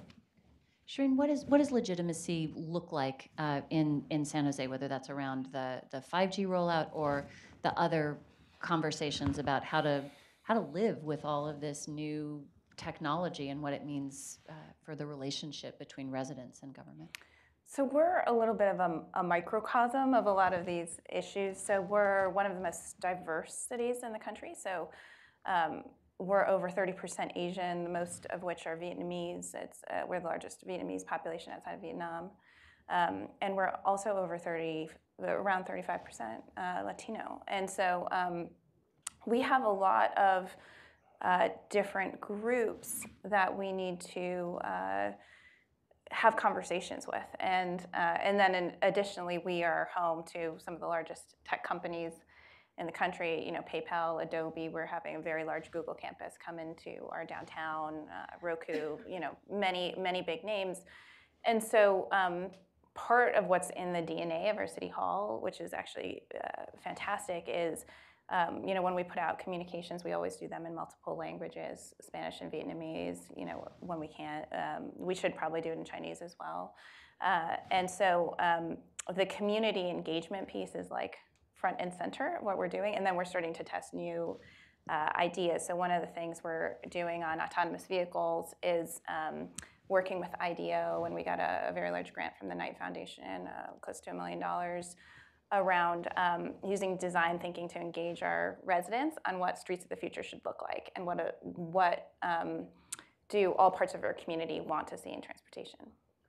So Matt, how is legitimacy working in where you go? You mentioned a little bit about the efficacy, and that's a sense of trust, right? I can approach child welfare services to help me keep my kid, as opposed to being, then vulnerable. But are there other ways that it's coming in? I mean, as I think about it from a citywide perspective, it's both. You get legitimacy both from how you do things, but also what you do. So it's hard to separate out a notion of legitimacy from the large-scale policy impacts and changes. So that feels like a necessary. On how you do it, making equity a central part of every planning discussion or mission of a city matters. In New York, I think one of the most dramatic evolutions has been in our police department, where there's been a very explicit effort led by the current commissioner around neighborhood policing. So recognizing that it's not just crime stats, but it's also how are police perceived as legitimate, how legitimate is the feelings of safety within communities. And that's driven the practice of policing in New York City, so that specific officers, large numbers of them, are taking off the radio so they don't have to be just running around responding to calls, but engaging. So there's actual practices coupled with the value that I think can improve legitimacy. Obviously, we're not at 100% when it comes to policing, but it's very important evolution in the area that I know a lot of cities struggle in. And I think that's such an important point to note, that cities are multi-pronged entities, and that the legitimacy and trust that you might be gaining with some really smart moves around broadband could be completely undermined if there's another part of the city machinery that is not demonstrating a trust in residents and receiving trust from residents. No, where's the legitimacy conversation in Portland? I think it's, I was really struck on the early conversations by the notion that people trust local government more. And I think that, well, I think that that is, it's somewhat true. And it's a relationship that we aspire to because we're close to people on the ground and we're solving their problems. But man, do we have a checkered past. And it wasn't the federal government that allowed for redlining in Portland. It wasn't the federal government that forced African Americans into specific housing to build ships during World War II. It wasn't, I mean, all of these things were local government, and the war on poverty was an injection of federal authority into local jurisdictions to make them do the right thing. And so when we look at our relationship with our people, they don't, you know, there's a lot of work to do on trust when we come in. And you know, the things that we do on transportation, we have an, you know, it's an understandable tendency to think of it as a benefit that we're providing, increased service, light rail that we've had a great history of in Portland. But when that investment is only accompanied, you know, is accompanied by bank loans that were only available when white people started moving into neighborhoods, and it feeds gentrification and displacement, and people don't see the services accruing to them, we have a real legitimacy problem. So I think that while I like to think that people trust local government, I don't think that's true in a lot of our communities. And so I like to think of this as a moment of real opportunity to build. I mean, you're hearing a lot about equity work through everything we do, but we're under attack from the federal government right now. This is not the war on poverty, and the way that the federal government is intervening in local affairs is to the detriment of these communities, to the detriment of our public space. And so this is an opportunity for local governments to stand up and be the voice for their residents and to build that legitimacy and trust for what we need to do together. So that's what I'm seeing in Portland. That's the opportunity in front of us, but it has to come with a lot of honesty about what that relationship was in the past. Shireen, you looked like you wanted to add something. No. Okay. So again, I just think this really is enforcing the notion, the difference between technology and innovation. And if you put new technology on top of an unstable or broken system, you won't necessarily get change. You'll get acceleration down a path that, you know, in the long term may not be useful or sustainable for a bunch of folks. Before we turn it to questions, I want to ask one last question of the panel, and Noah, I'll start with you, and we'll just work our way down. What's the one thing that you want people on the live stream here today to walk away from when they think about prioritizing equity and legitimacy? That we're not passive bystanders to larger forces. I think there's a tendency to look at these things in cities like the gentrification and displacement, the employment issues as sort of things that happened to us, but they were the products of previous disruptions and technologies. World War II was shipbuilding in Portland, and then came the automobile and the freeways. Each of those things raised questions of, there's a very famous paper in Portland history about who was fed and who was bled by each of those things. And those were decisions that were made. If you go back and track each one of those things, they decided where the wealth was going to go, whose community would be harmed for the sake of those innovative technologies of that time. And we are, again, active players, whether it's 5G or the management of our right-of-way for transportation and ride-hailing. We need to make those decisions about who will be fed and who will be bled today, and not look back and say, oh, it happened to us. Shireen. Yeah, just building on Noah's points. You know, I think right now we're just at this really important moment where the technology has advanced so quickly, yet the laws and the regulations and all those pieces have not advanced at the same rate. And so we really need to raise our voices at the local level to drive the conversation, because what's happening, the favorite move of much of the corporate interest right now is preemption and public right-of-way, many areas. And what that is doing is, in fact, reducing community voice. And so when we talk about equity, I think we all in this room really have to be the drivers of that conversation, because if we don't do it. So I would say that Austin's a pretty innovative community, and I think the word innovation means a lot of things to a lot of different people. And oftentimes, particularly with emerging innovations, sometimes there are solutions in search of a problem. So I would encourage folks to really begin to pull back the layers and really try to get down to the foundation, understand what is the flaw or systemic issues that are perpetuating the challenges and issues in your city. And I think that when we're talking about innovation and talking about new technology, there's always this notion of scaling that disruption. Well, I think of cities and city governments as a great model in which you can scale an intervention or scale a solution, and that it is not this ambiguous entity, the city, that needs to go and do this. We're all part and parcel of our communities. We all are leaders within them. We all have the opportunity to effectuate that change. So we should really look towards cities and city governments as a mechanism to scale solutions that create a benefit for all of us. I guess I would just say that equity and legitimacy are not these distinct, separate concepts from accountability and performance management, that they're central and non-negotiable parts of it. That's great. So we have time for 2 or 3 questions. Really? Yeah. Solomon and then Calvin. Yeah.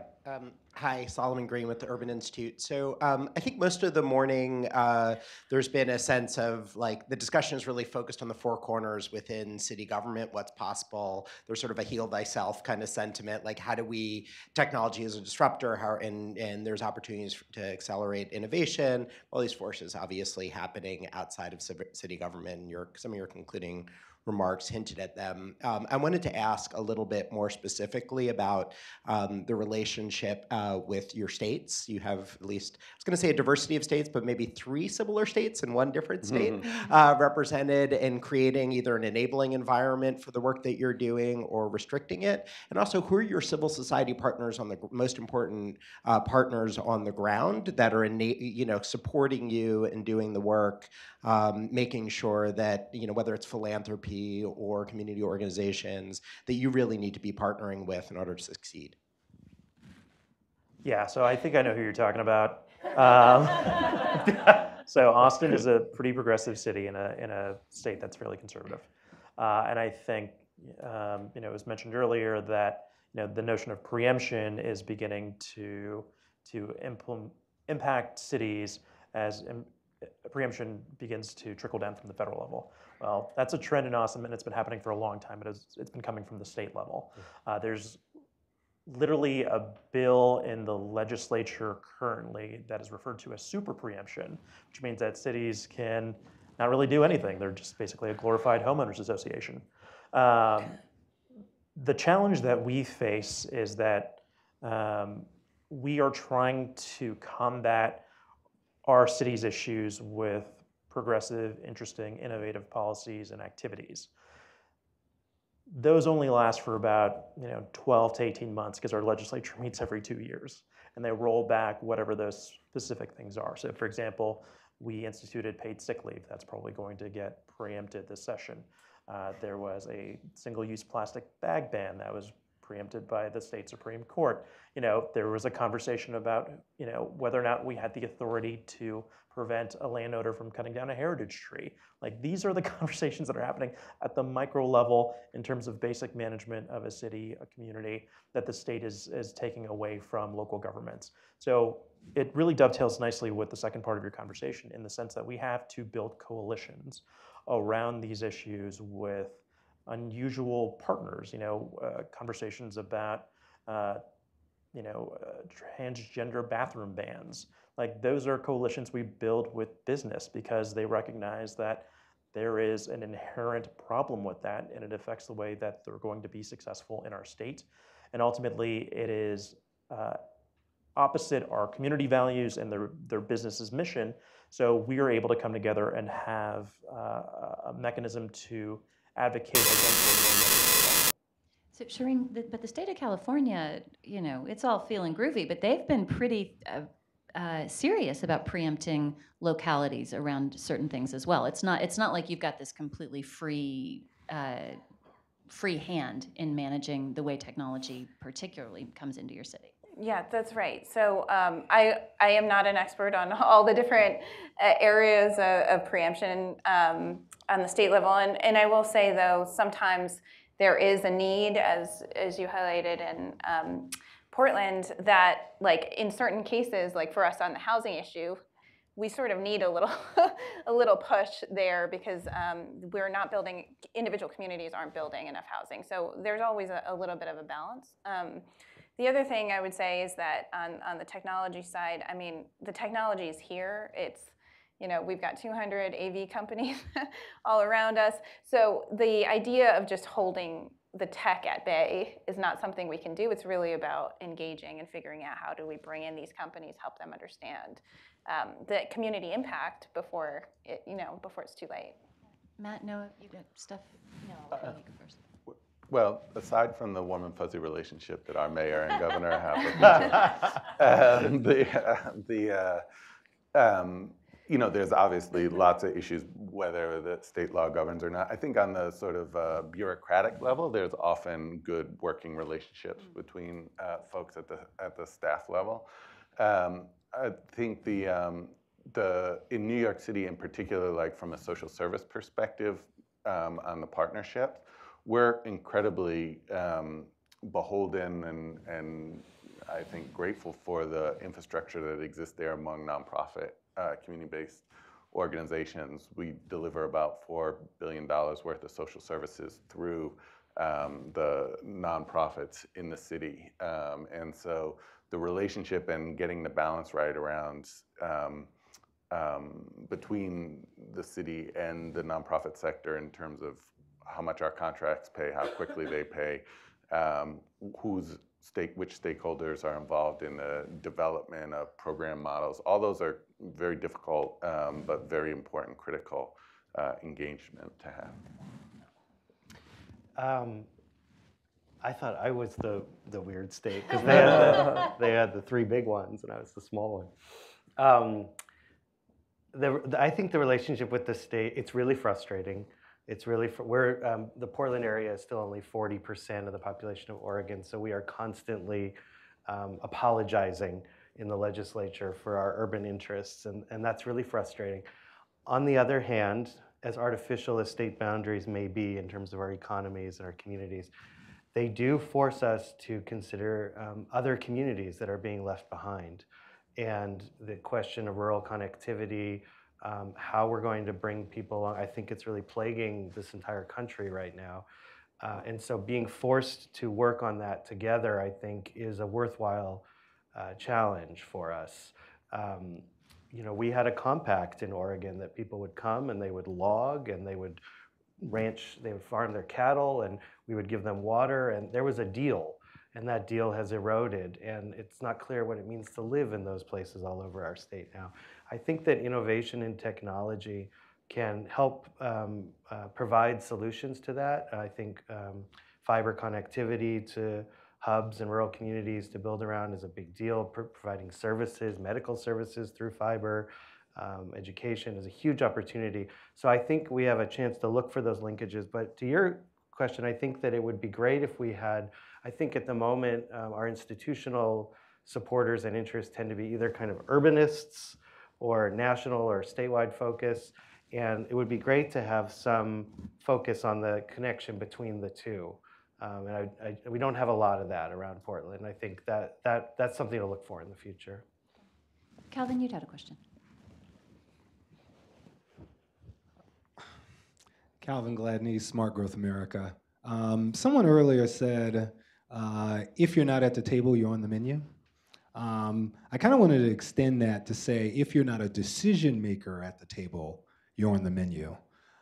There's been a lot of conversation here about diversifying the inputs into the conversation, but I wanted to ask you guys what you're doing internally in the city to diversify the final decision makers, not the people who are giving input on the solutions, but who actually make the final decision. And then many of the service providers, the people who are providing the technology and the solutions, aren't diverse at all. So what are you doing on that side as well? So I totally agree. The notion of like what data do we look at in order to make equity part of that extends to how we look as a city at the ranks of senior leadership, middle management, et cetera, where we have broad social indicators around diversity in government, and then we have more intensive efforts on an agency by agency basis, which extend to training, professional development, et cetera, for pipeline. I think at the very senior, like commissioner level, we're decent, but at many other levels, we're not in New York City right now, and we'd like to be better. On the, what the second part of your question was that? Providing the technology solution. Oh, right.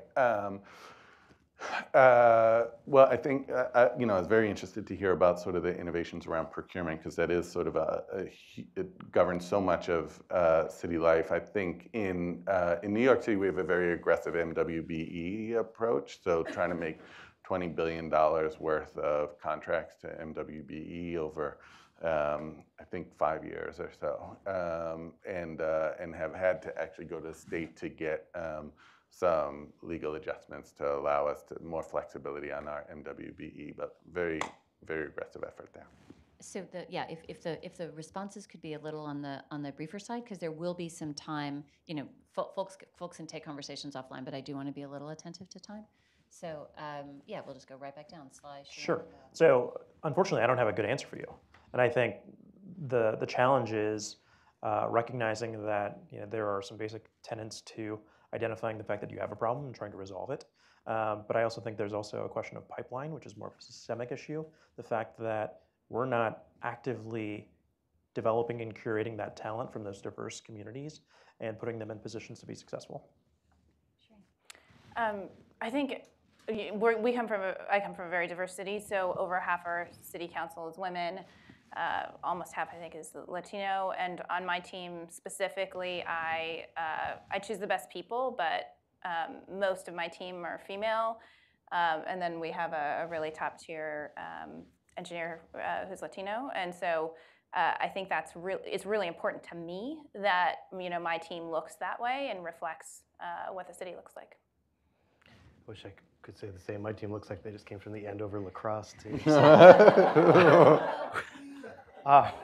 No, we really have to change it because it affects the way we talk. What does that team look like? Just two quick answers.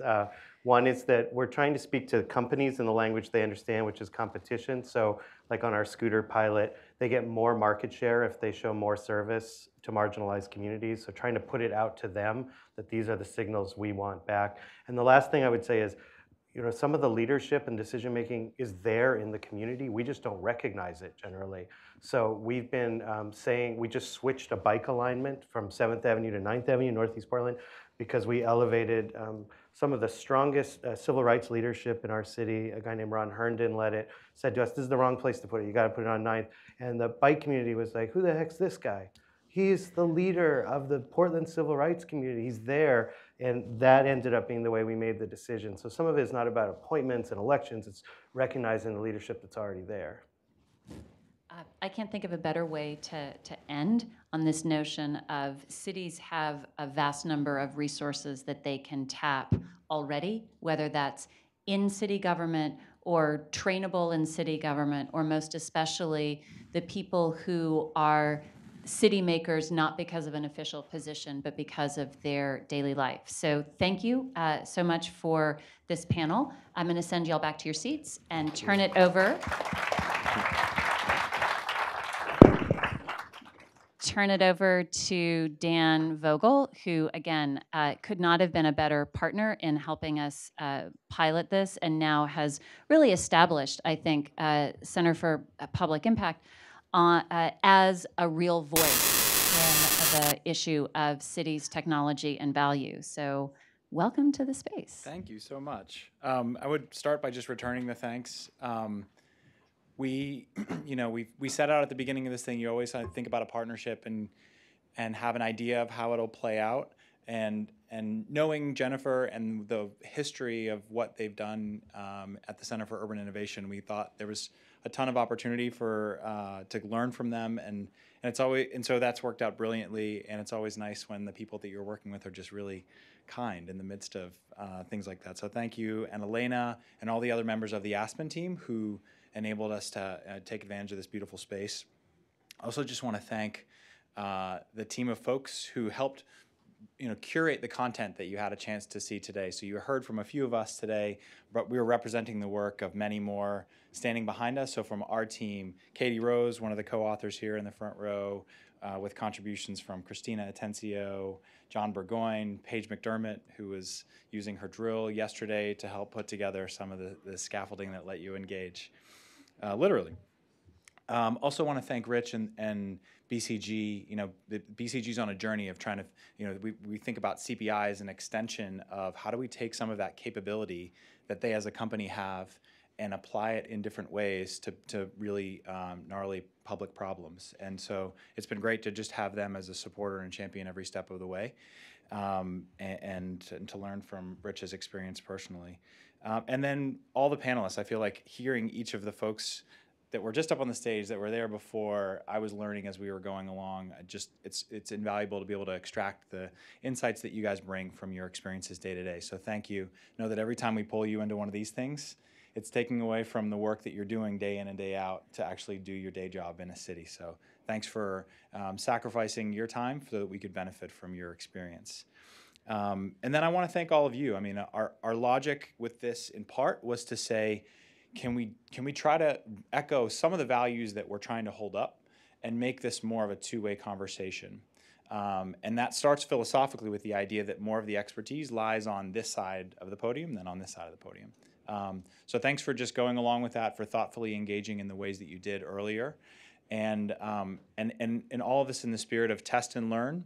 We'd love your feedback on what worked well, what we could have done differently, and how we might better curate events or things like this that could be most additive and most useful to you.